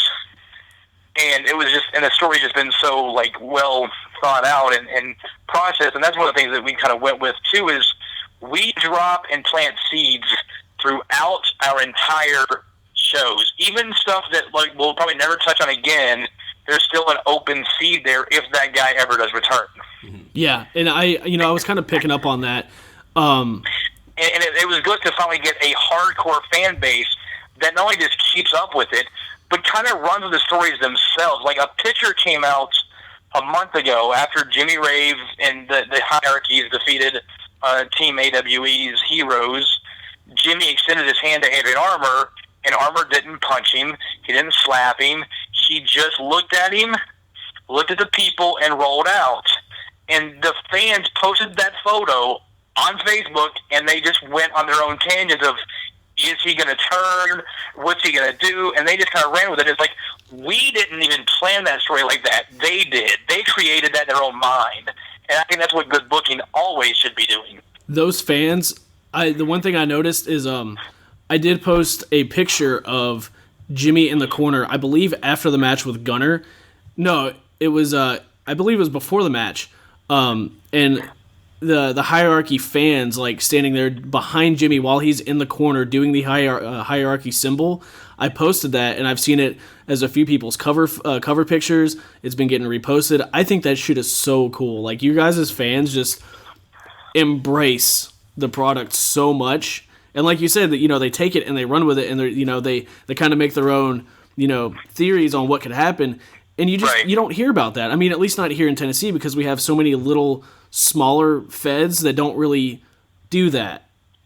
It was, for me personally, as somebody who's been going to indie shows for a good portion of my life, it was a nice breath of fresh air just to see that, not even really know much about what was going on and just feel included. Like, I picked up on so much so quick. It's easy to follow, even if you've never watched it. You can definitely tell who's who and what's what.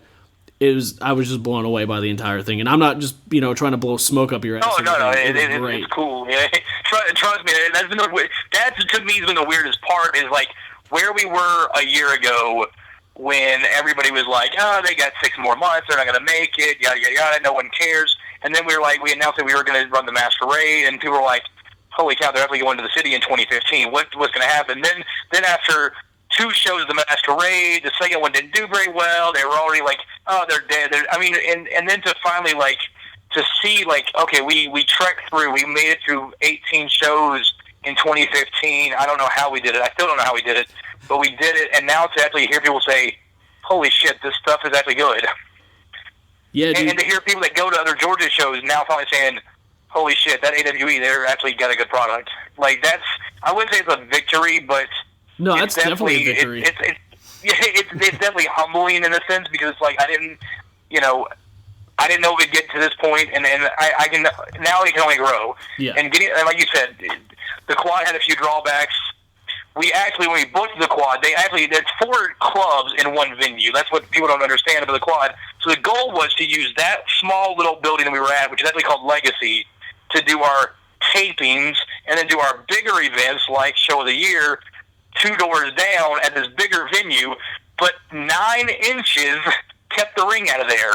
Oh, man. It was like 15.2 feet, and the ring is 16 feet, and we just could not physically do it because the ring would have been underneath the balcony that people could have stood on, and so we were not able to do it, and so we were kind of stuck at Legacy, and that was one of the things that Elvis first said to me, after we realized that we were short, was he was so heartbroken that we were not going to run the bigger venue, at least 2 or 3 times a year, because he really wanted to see the guys fly. Right. Yeah. Because we showed him some videos of guys like Shane Strickland, and showed him what Chip can do, and showed him what Cedric's been able to do, and he wanted to see that, as him being kind of a fan and a newer fan to this indie style. And now, like, that was the first thing they told me. Like, they called me Christmas Day, and we kind of like went over the plans of the new venue and everything, which I'm excited about.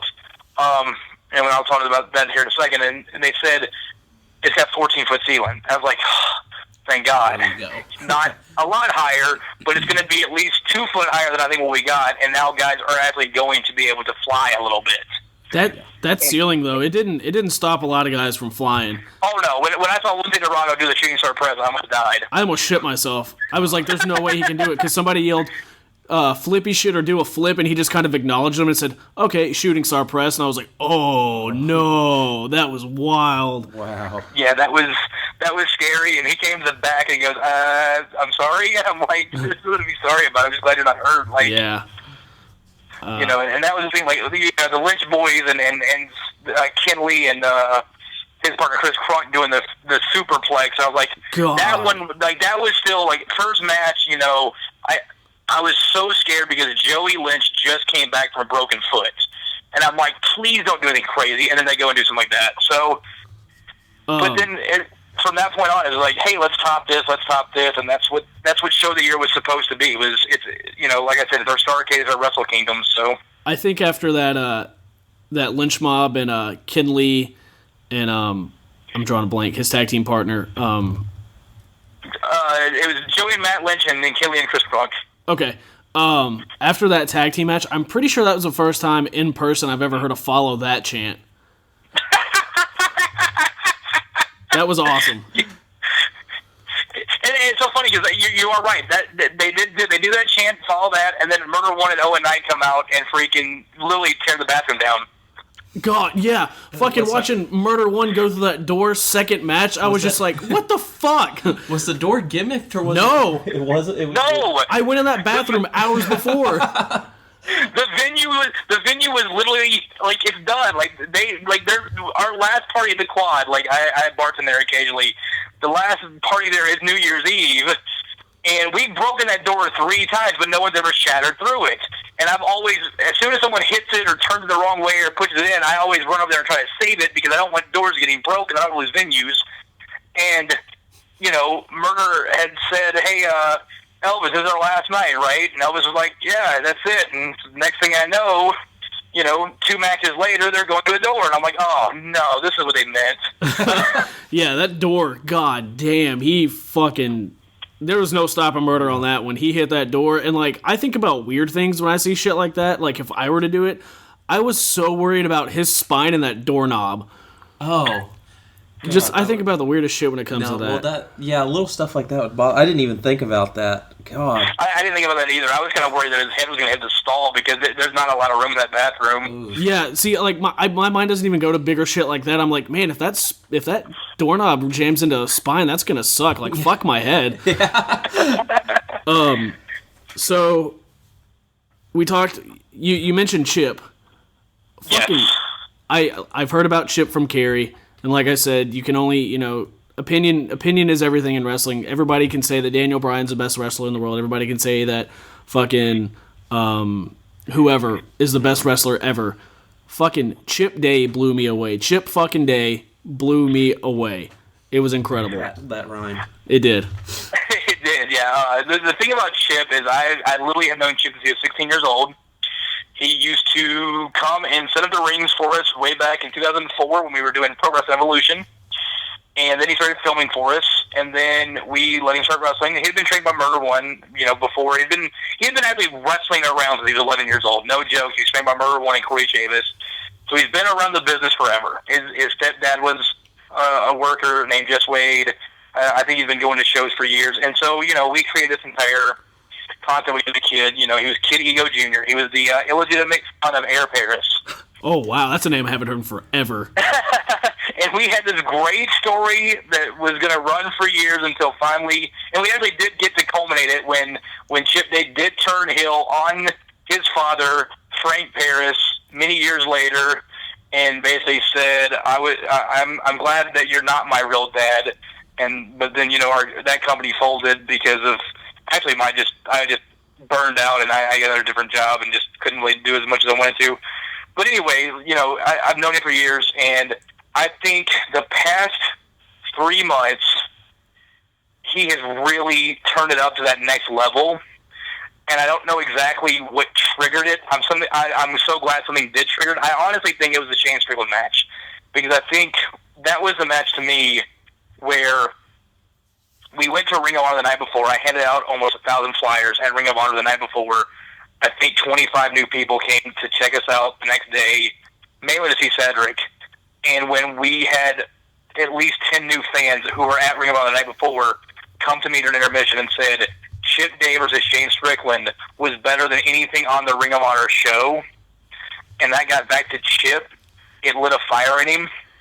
And then we built this thing with him and JT Dunn, and then him and JT Dunn absolutely just destroyed Atlanta. Like, it is one of the best matches we did all year. And it's hard not to say it's the match of the year, but then you got Jimmy Rave having match of the year every week. Yeah. And then Chip worked Shane again in a nice match, and then and then it just built to there. And then he got this match with Cedric, and we were actually Cedric was not the first choice, believe it or not. We actually were so excited that he was actually available, because we didn't think he was going to be available when we set the date, but when we got him, we were like, okay, let's do it. They go back and forth in their old PWX days, and it was kind of a way to stick it to some people that didn't think he was good enough to be a top prospect because he doesn't pay money. And I might get heat for that. I don't want Chip to get heat for that, but we know how the business model works now, so It is what it is. No, I like I said, I might have said it off air. I don't remember. I don't get to watch a lot of WWE except for like pay-per-views and shit on the network. But the one thing this podcast has really done is really drawn me back to indie wrestling. Like, I go to just a shit ton of indie events now, as many as I can get to.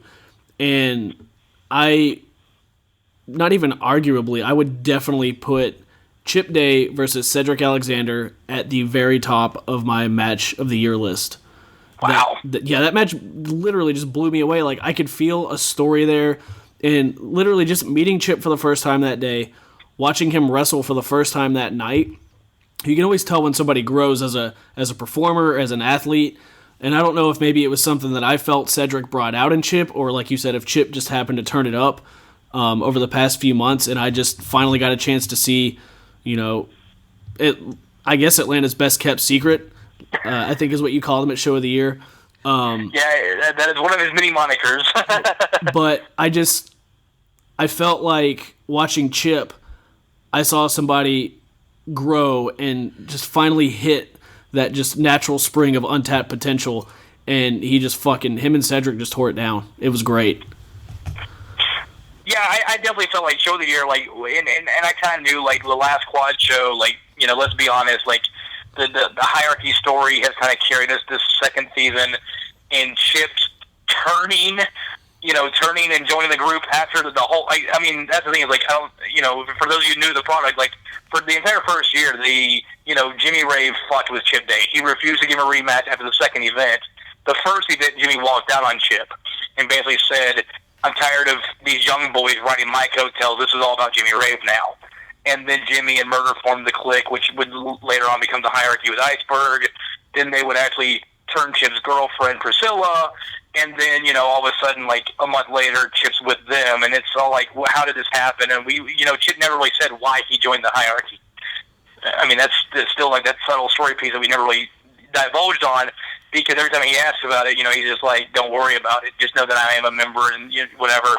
And it really just, it's almost infused his career. And it's not that I don't think Chip's a great babyface or a good babyface, because I think he is, but he's such a better heel because he's such a dick. Like, legitimately, like, that's the thing about, like, Jimmy and Murder and Chip and Berg is they're very, very cocky. Like, it's not just like, this whole, like, oh, they're a fake Bullet Club or there's a new Horseman or whatever. Like, these guys are family. Like, they're all from the bloodline of Murder One. They're all trained by Murder One.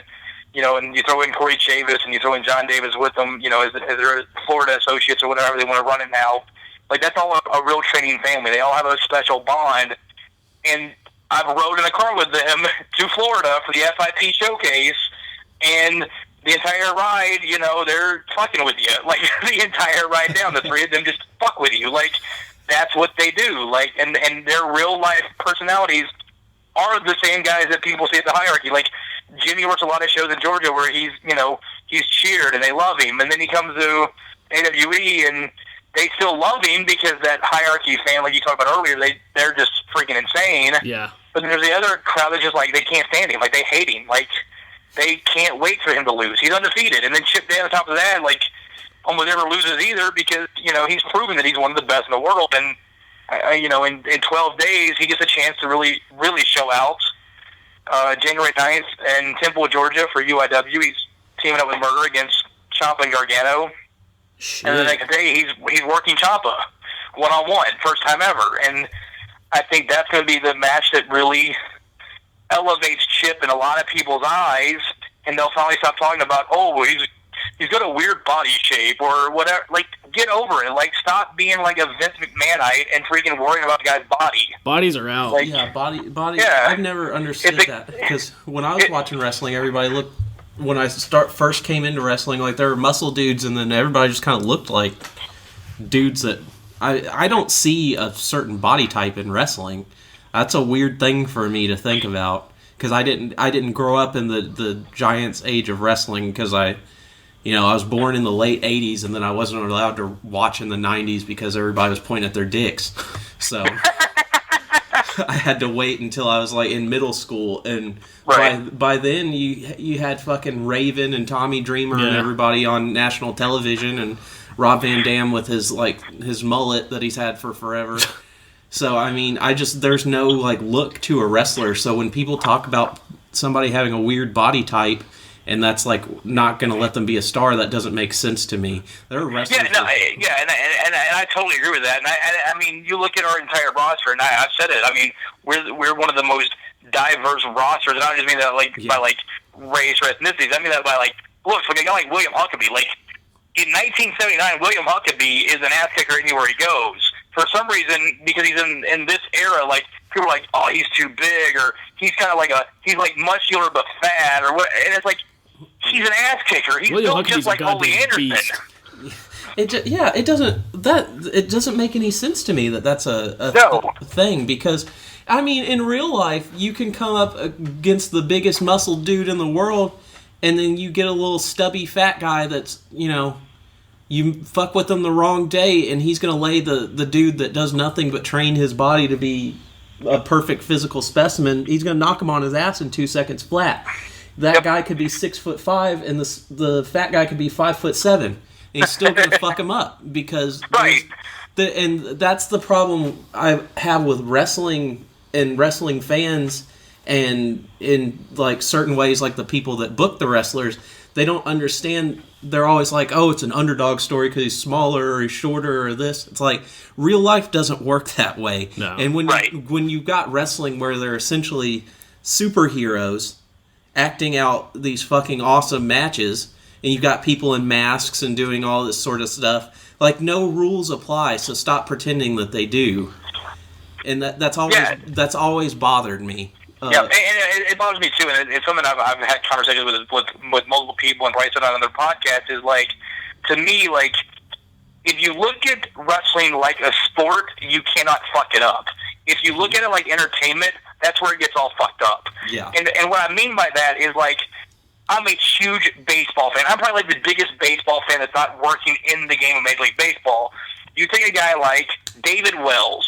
David Wells was a fat, chubby drunkard who literally could strike out anybody on any given day. Mm-hmm. He was not your prototypical pitcher.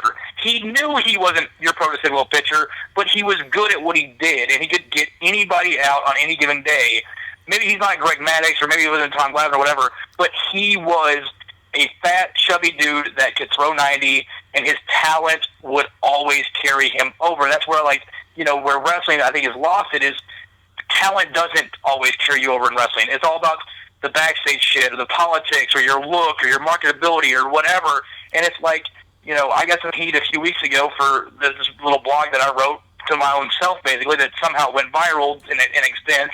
And people were like, who the fuck are you, and why are you talking about this? And I was like, all I was saying was, like, if the wrestlers would just take their own ownership of some of their own things, their talent will shine through. Yeah. Their own branding will shine through. I personally do not like Colt Cabana's podcast because I'm a former radio personality. But I absolutely respect the guy's hustle. Yeah. Yeah. And I don't see how anybody can't, because he took a formula that worked for Mark Maron, who was a comedian that could not get bookings anywhere, who's now just interviewed President Obama because he took his ownership of his own brand and did his own thing, and now Colt kind of did the same thing with him. And like, that's the type of guy that I respect. You know, I've said it because Atlanta's, you know, the capital of hip-hop. Atlanta, you know, AWE's got this little hip-hop vibe. Yeah. But deep down, I was a punk rock teenager. Like, I used to love listening to Bad Religion and NoFX and those guys. And so that's probably more impressed in my brain than anything. And then, you know, I get in, you know, in the real world, and I work for a corporation or two or three, and I have to say, like, fuck corporations, man. Fuck these suit and tie motherfuckers that don't know what they're talking about, that just analyze numbers and data all day long and don't look at what really matters in this business, the emotional connection. And when Chip Day or Jimmy Rave or Terry Awful or Huckabee or Black walk out, the crowd reacts. Yeah. And if I had $1 million, I would put my $1 million up against Dixie's billion or Vince's billion, and I'd take my group of fucking cast-off and carnies, and we'd fucking at least take over the fucking South. Yeah. I want to touch on two things. One, as a kid that grew up watching wrestling as long as I can remember, going back to body types, and kind of, you know, even early on, you get a good grasp as to what Vince McMahon was looking for as a promoter. You know, he wanted the Shawn Michaels, the Diesels, you know, the physiques. As a kid, to me, watching that and kind of seeing that, I loved Shawn Michaels, but to me, body image was dead when I saw Vader. Vader is the perfect example of, you don't have to be skinny, you don't have to be completely toned and cut and jacked. Vader was Vader. He was a fucking ass kicker in the 90s. And literally, just, to me, Vader, I don't know, Vader's one of the most perfect wrestlers in my eyes. Vader's very high on my list as one of my favorite professional wrestlers. And another thing that I wanted to touch on is what you said. If you look at wrestling as entertainment, you can always fuck it up. When I was at AWE, every match seemed like a legitimate fight. And It was great. It was, you know, just the perfect feel. And you know, and going back to, like, and we made internal jokes about it. We made a show called It's Real and It's Spectacular, a wrestling show about nothing. Like, people talk about the story. To me, the greatest story in professional wrestling is man versus man. Yep. Yeah. Like, that is the story. That's really. I don't need you to tell me what is the story between the Boston Red Sox and the New York Yankees. It's a baseball game. There's a built-in rivalry. Whatever. I'm going to watch because I like baseball. Tennis. I don't need you to tell me what. Now I see that ESPN, you know, shows these angles and these tells the tapes or whatnot. But when it all boils down to it, the game should be the number one story, and then you find other subtle things to throw there. Yeah. And that's where, like, you know, not saying I can book or anything like that. I'm just saying, like, to me, like, a lot of problems would be solved with a lot of these promotions that are larger than me with a lot bigger budgets if they would just rewind and let the wrestlers be wrestlers. Yeah. Yes.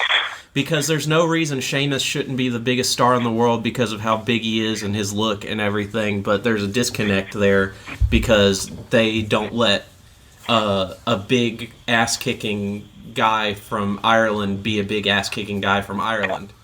They have to make him look a certain way, you know, because he can wrestle and right, he can be a badass. There's no reason why somebody shouldn't be putting Sheamus versus Stone Cold Steve Austin on a fantasy card booking, but nobody wants that. Yeah, a perfect example to me is Drew Galloway. Yeah. Drew McIntyre should have been the biggest star in America 5 years ago, but for some reason there was a disconnect. I didn't see it. Like, even back then, I didn't see it. I was at the Evolve show at the Orpheum in Tampa, Florida, the night he debuted there, and the night he beat Chris Hero. And I swear to God, I don't get goosebumps very often at professional wrestling shows. I'm way too on the inside. But that motherfucker had me ready to go burn down at Titan Towers with his promo. Because it was real. And then and that promo, like literally, that promo was so good that night. When I got a chance and I got some money up, we booked him. And we brought him to Canton, Georgia, and he cut one of those similar promos. And you know what? When I get down in the dumps, I go to my YouTube channel, Atlanta Wrestling ENT, and I watch that promo to re-inspire me because he said it. He said, Georgia used to be the land of WCW, and AWE can be that next WCW if you tell your friends that pro wrestling is back in the city. And we were in Canada at the time, and that's still to this day, like, to hear that guy say that, and then to hear the conversation him and I had on the way back to the airport, it still resonates with me, and it's why we keep going. Because a guy like that who makes way more money than a lot of wrestlers in this business do, believed in the product after one night. And that was before we got to the quad, before we got to the city. He was at a crappy old school gym in front of 80 people where him and Jimmy Ray beat the shit out of each other. And yes, that match is on YouTube. If you send me the link, we'll post that out just so people can definitely will. Like I told you off air, I want to do everything I can to help this grow, even though I'm not even in the same state as you. I'm only 4 hours away, 3.5 if I drive fast as shit. My plan, I'd like to come down for the first show in the new venue. My plan, whenever I can do it, is get a carload of guys, just to bring them down and be like, look, we don't get PWG, we get Ring of Honor every now and then. We don't get a lot of stuff that other places, like the Northeast, is always popping with wrestling. We're not getting Chikara, we're not getting Combat Zone, we're not getting any of the big stuff. This is what we have. Let's take care of it. Let's make it ours. Let's make this the big Southern promotion. I mean, because we have, Carrie and I talked about it before, like, there's Bola, there's Battle of the Northeast, there's King of Trios, In the South, we have FIP. We have the 6-man showcase. Yeah. That needs to be elevated. It's a big deal, but it's not as big of a deal as it could be, and it needs to be a big deal. Right. I totally agree with that. And that's something, like, Trev and I, like, we talk all the time, and, like, that's when, like, when he even pitched the concept to me and, like, asked for AWE to be in it, I was like, this could be really big if you can do this every year. And I was like, I know it might end up costing a lot or whatever. I was like, let me know, and I'll find a way to help you guys if I can. Like, because I want stuff like that to grow. Like, I want these other promotions to grow. Like, PWX is the X16. It's a great concept. Like, we need something like that in the South. Like, we talked about having a tournament this year. This past year we did our first tournament to crown a champion, and it was a great tournament. I thought it was very well done, and Jimmy Ray was the best champion you could have chosen. And we're talking now, like, how can we do this again? How can we top this? Should we do our own tournament that's a little different? We're all fans of Japanese wrestling, so who knows? We may try to do some kind of, like, weird round robin thing. You never know with us. Like, we're nuts. I'll be honest with you. If I could get a sponsor that could give me, like, enough money to do, like, a 9-day, like, G1 Climax, we're going to do a G1 Climax. Yeah. I would save up all my vacation time to come to that. Like, that's the thing. Like, if I can make it happen, or if I can find someone to help me make it happen, I'll make it happen. And it may not be 20 guys, but I would love to do, like, a round-robin type tournament of, like, the 10 top Southern guys or something like that. Like, who knows what we'll come up with? Like, we're I think you're freaking onto crazy. something with that, honestly. And it's very frustrating that being as big historically of a place as the South is for professional wrestling, it's so splintered and small now that there's not that one big thing to gravitate towards. And that's why we need that big independent promotion where everyone else gets their own. We need to have ours back because NXT in Florida is not our Southern promotion. No. It's awesome, but it's a WWE thing. We need that hotbed. Yeah. And so if we can make AWE that promotion, which I feel like it needs to be, then we... And that's coming from somebody who wasn't even there. Yeah, and I was right. Well, I you don't understand how much I appreciate that, because there are some very good promotions in the Southeast. Like, don't get me wrong, and in the South, like, don't get me wrong. It's just, for me, like, I just think there's just so much heritage in the city of Atlanta, and you look at our logo, and I know I said this on the podcast, but I'll say it in your guys because you might have new listeners. That logo is an interstate sign with AWE and like a weird white graffiti. Yeah. There's a reason for that. We knew from day one, when we came with the name and the concept, that this would be the city that intersects all these interstates. And I don't know how you guys came. I'm pretty sure you came 75 south. Yeah. I'm pretty sure the guys from Florida came 75 north. I'm pretty sure the guys from Carolina came 85 south. I'm pretty sure some guys that were actually fans of the show came up, 85 to watch the show. Some people probably came up I-20, 285. Like, those are the interstates, and Atlanta is the hub of the South. And it would be so cool if we could make this thing so big that I got to find another venue, because 300 is not enough, or 600 is not enough, or even 1,000 is not enough. I got goals. Like, one of my goals, like, internally is I want to put wrestling, a good show, back in the Cobb County City Center. Not just a name super card show. Like, I want to put a homegrown indie product at the Cobb County Civic Center. I don't care if it draws 200 people or if it draws 5,000 people. I just want to do that because I want people to know that real professional wrestling is back in the South. I think, even just what I got to see on Sunday, I think it's a very doable, I think it's a very achievable goal. I mean, one thing I definitely wanted to point out to the people that maybe, didn't get to see the video that I posted or are still kind of in the dark about everything, the wrestling on the show catered to every wrestling fan you could think of. You had your high spots, you had your chaining, and then even when it got down to the dog collar match, it was Memphis. You had guys that were, 3-4 matches before, even a couple matches before, that were fucking losing their minds over shooting star presses or, suicide dives or, whatever. These were the same guys that during that dog collar match between Team IOU and, Sound of the Fury, they were fucking going crazy for just Memphis brawling. It was incredible to see that. It was something that just the whole night I felt like I was watching something special, and it was great. And then seeing that at the end was just like, okay, these aren't just guys that watch PWG, or they're not just guys that watch Ring of Honor. These are guys that actually watch wrestling. This is great. I get it. They get it. Somebody that, never had been to an AWE show, like I said before, an outsider, somebody that had never been there understands that these people understand. And I hope they felt the same way about me. But it was, it was great. And I want you to tell us about the new venue. What's the address? What's it called? And all that. Okay, so right now the new venue is called the Campbellton Road Community Center. It's 2800 Campbellton Road. It's in Atlanta, Georgia, like on the outskirts of Atlanta. Like, it's still ITP. It's going to be right off 285. I've been told that it is going to, like, there's different levels, much like there is like the one we have now.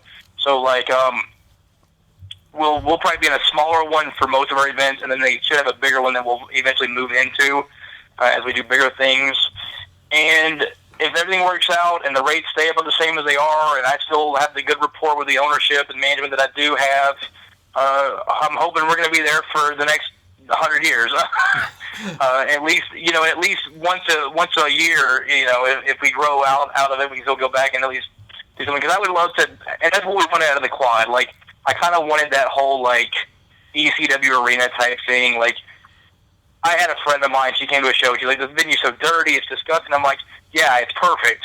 Yeah. She didn't get Wrestling's not supposed to be pretty. No. Right. And some people are like, well, where's your light show? Where's your, you're not even using the video screen. And I'm that one guy. I'm a minimalist. You came to watch wrestling. Look, brother, our music venue was a place called The Muse. It's now a Domino's Pizza, I think. And I'm pretty sure you could walk in and catch syphilis. Yeah, it was next to the world's largest porn store, is what it says, and we would go to there to go pee instead of peeing in the Muse's bathroom because it was so disgusting. So but we were always there because what we loved was there. Yeah. So we understand wrestling's not supposed to be in some like glamorous ballroom. Like, it's wrestling. You don't worry about your light shows and all that stuff. If you're a real wrestling fan, you go for wrestling. That stuff comes with the money. Go ahead, sorry. I was going to say that comes with the money once enough people come to see the wrestling that's good. You can try and polish a turd with all that you want, but it's still a turd. But if you've got, a diamond sitting in the muck, the diamond can come out of the muck. Exactly. Because I remember one of the first shows we did in Canton. Like, it literally old gym. We had no curtain. We had the black curtain that we use now, but we had like some other curtain like tied to that. They stretched all the way across.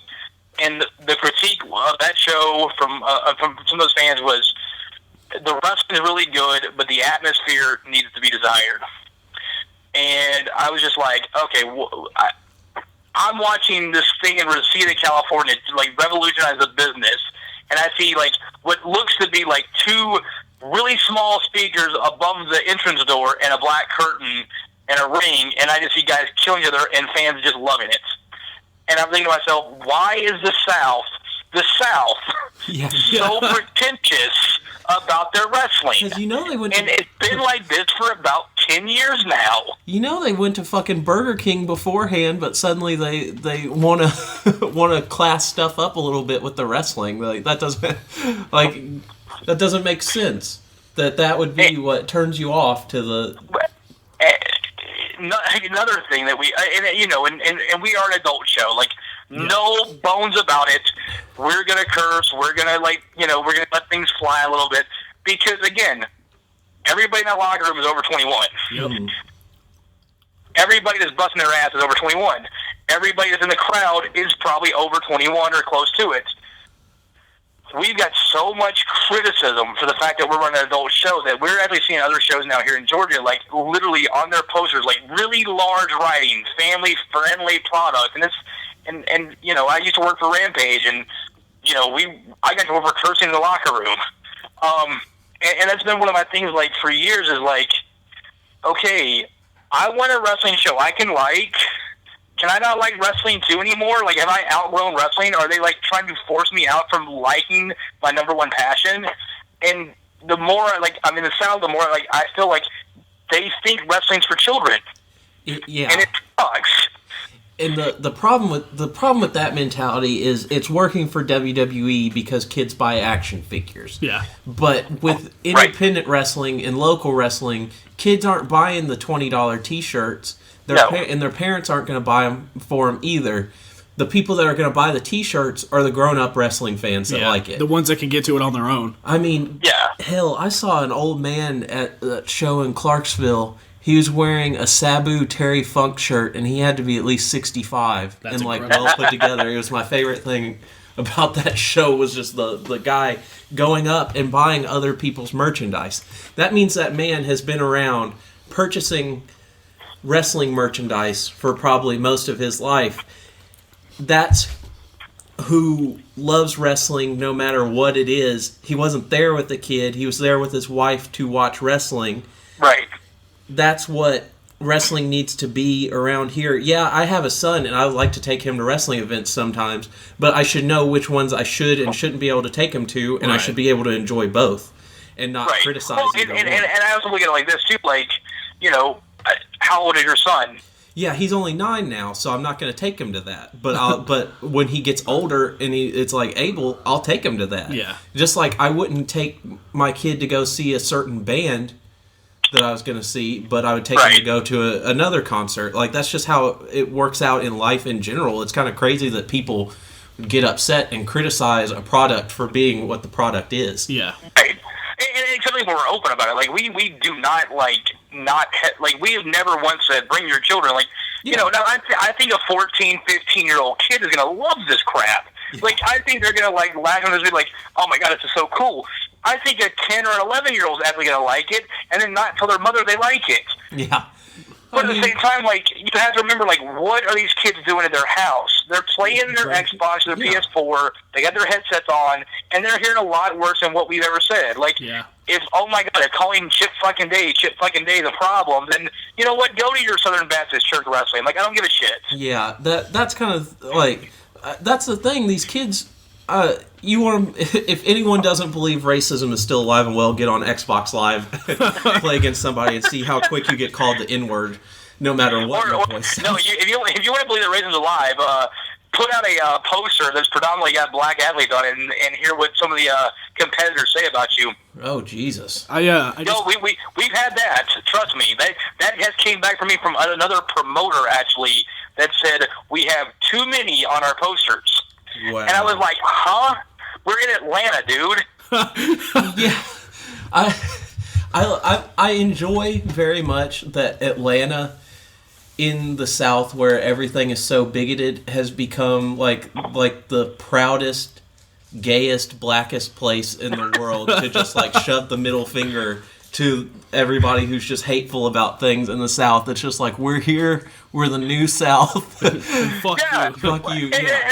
And the thing, like, Atlanta literally is the only progressive city in the entire South sometimes. Like, that's how it feels to me. Like, I might be wrong, but then, you know, I put on a wrestling show, and, you know, the kids at Georgia Tech are like, oh, no, we're not going to that. Oh, my God. What is wrestling? Really? I think I just found the possibly the worst way to elevate AWE. What I'm going to do is I'm going to win the lottery, and I'm going to win it here in Tennessee, and then I'm just going to move to Atlanta, sink all of my money into this shitty wrestling company called Southern Baptist Championship Wrestling.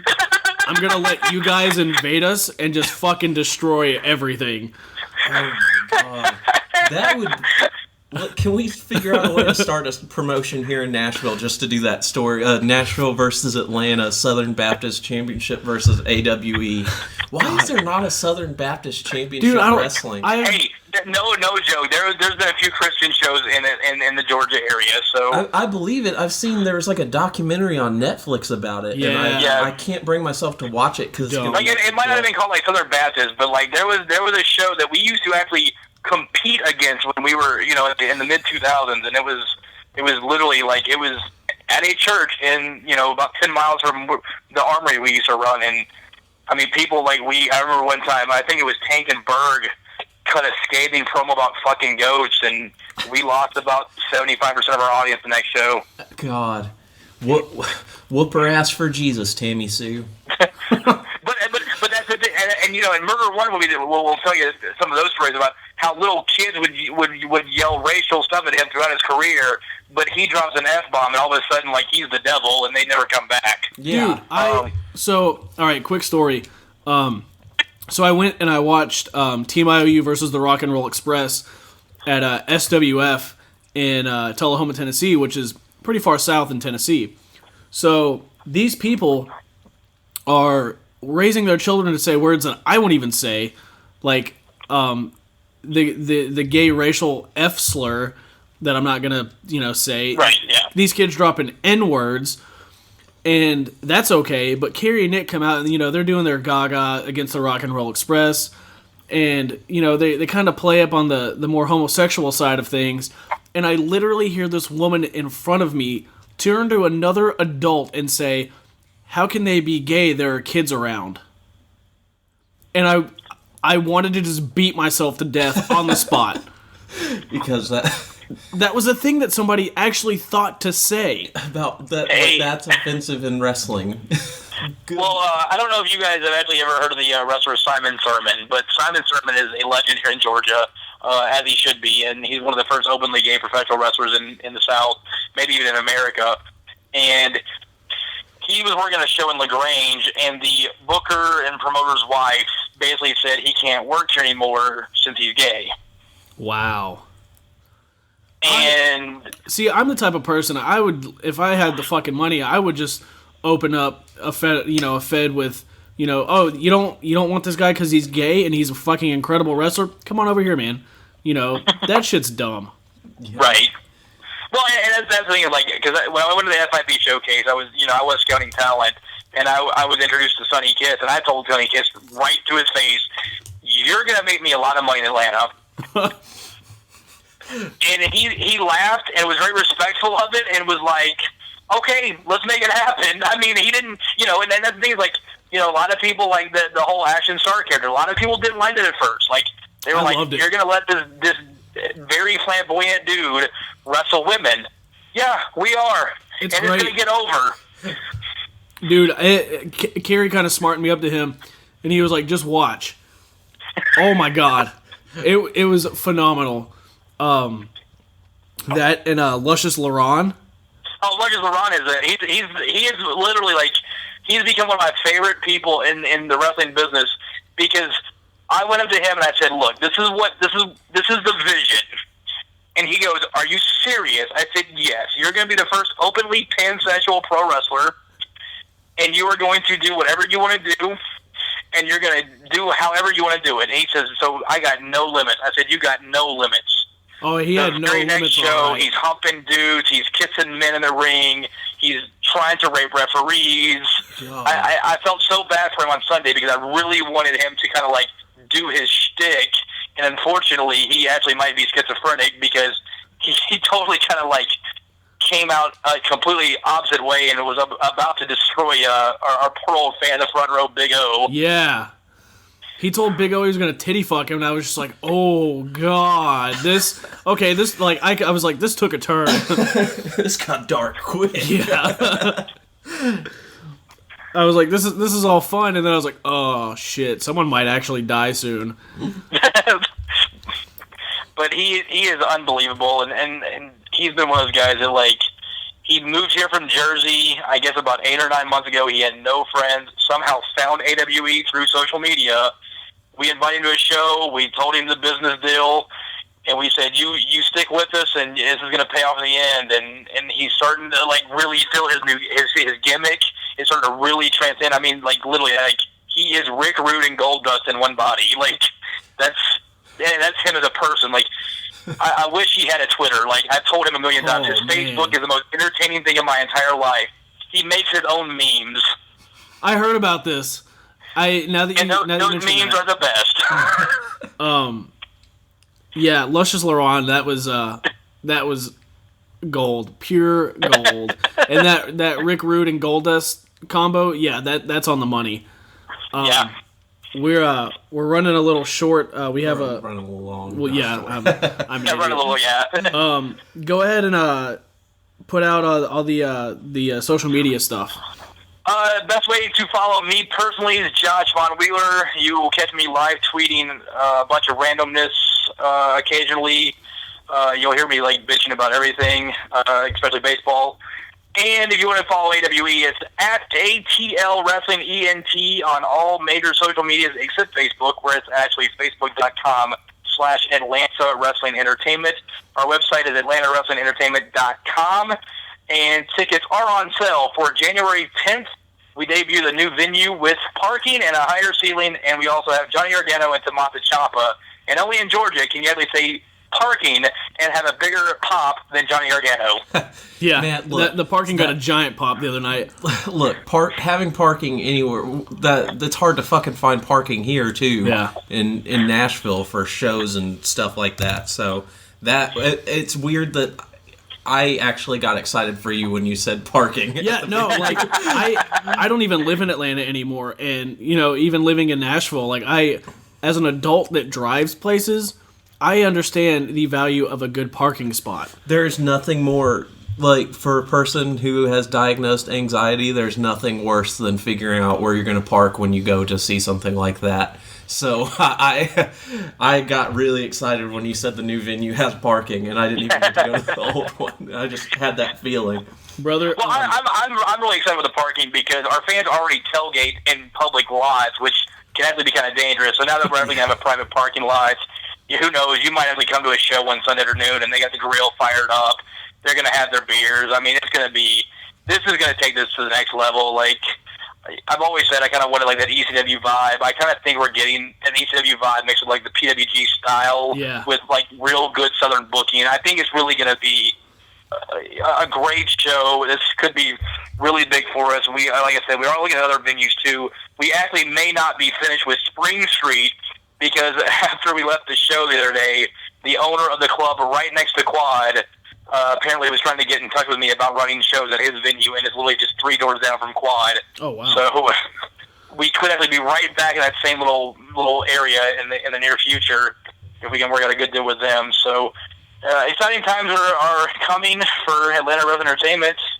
Now we just got to get over through these little the obstacles we've got and the little things that we're working through, and hopefully, like you guys said, this could be like the PWG of the entire South. Like that would be kind of cool to grow that thing. So that's what I'm hoping for. Like I told you, I plan on coming down there a lot more, and hopefully next time I can get a carload of guys because I found out this weekend that apparently my opinion is fairly respected, which is kind of cool to realize and just hear.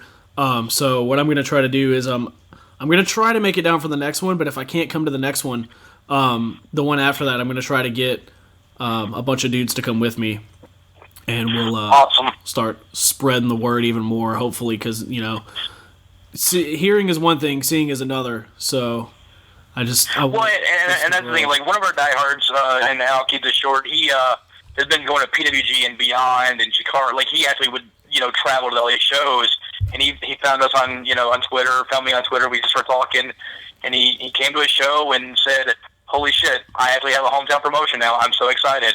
And he was there yesterday to show the year, his first show he made all year, and he legitimately said, oh my god, you guys are finally like hitting your stride, and I can't wait to see this in 2016. So those kind of things, they do mean a lot, and that's the one thing that I love about our fan base is that, we are so cool with them.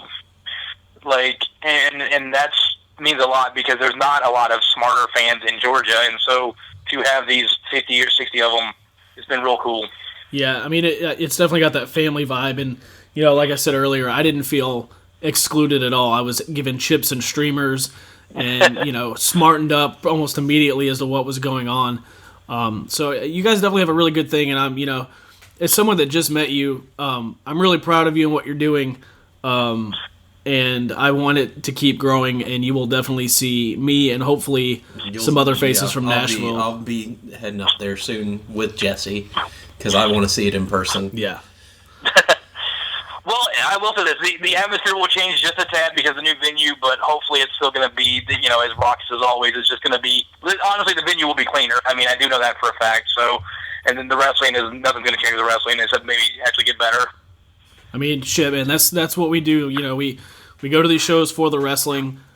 So building, we're those type of people. Building doesn't matter. We just want to see good wrestling. So yeah, right. That's what we want to put out into the world. Stop looking at the production and the the lighting and all the bullshit that doesn't matter, and focus on what's in the ring because that's what you're there for ultimately. Because the production doesn't matter except for television if they can figure out how to shoot it right.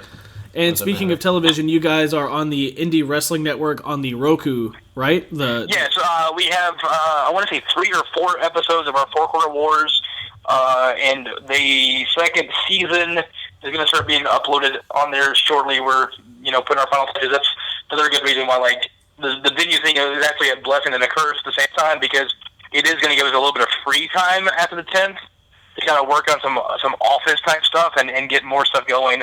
So we're not taking a hiatus. We're just, the football schedule kind of screws us in January, and we're going to use that to our advantage to get more video out for the fans to really feel the product.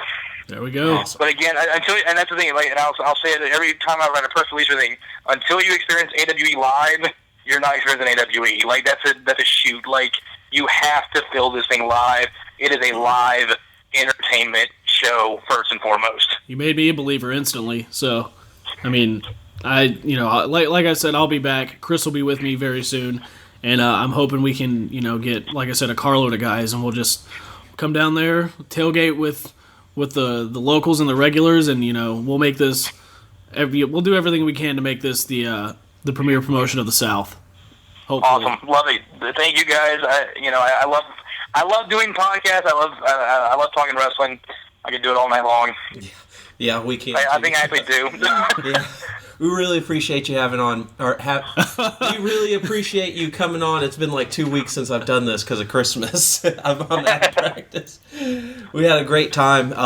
This has been the Kick Out at 2 podcast with Josh Wheeler, the promoter and owner of AWE, and we'll catch y'all later.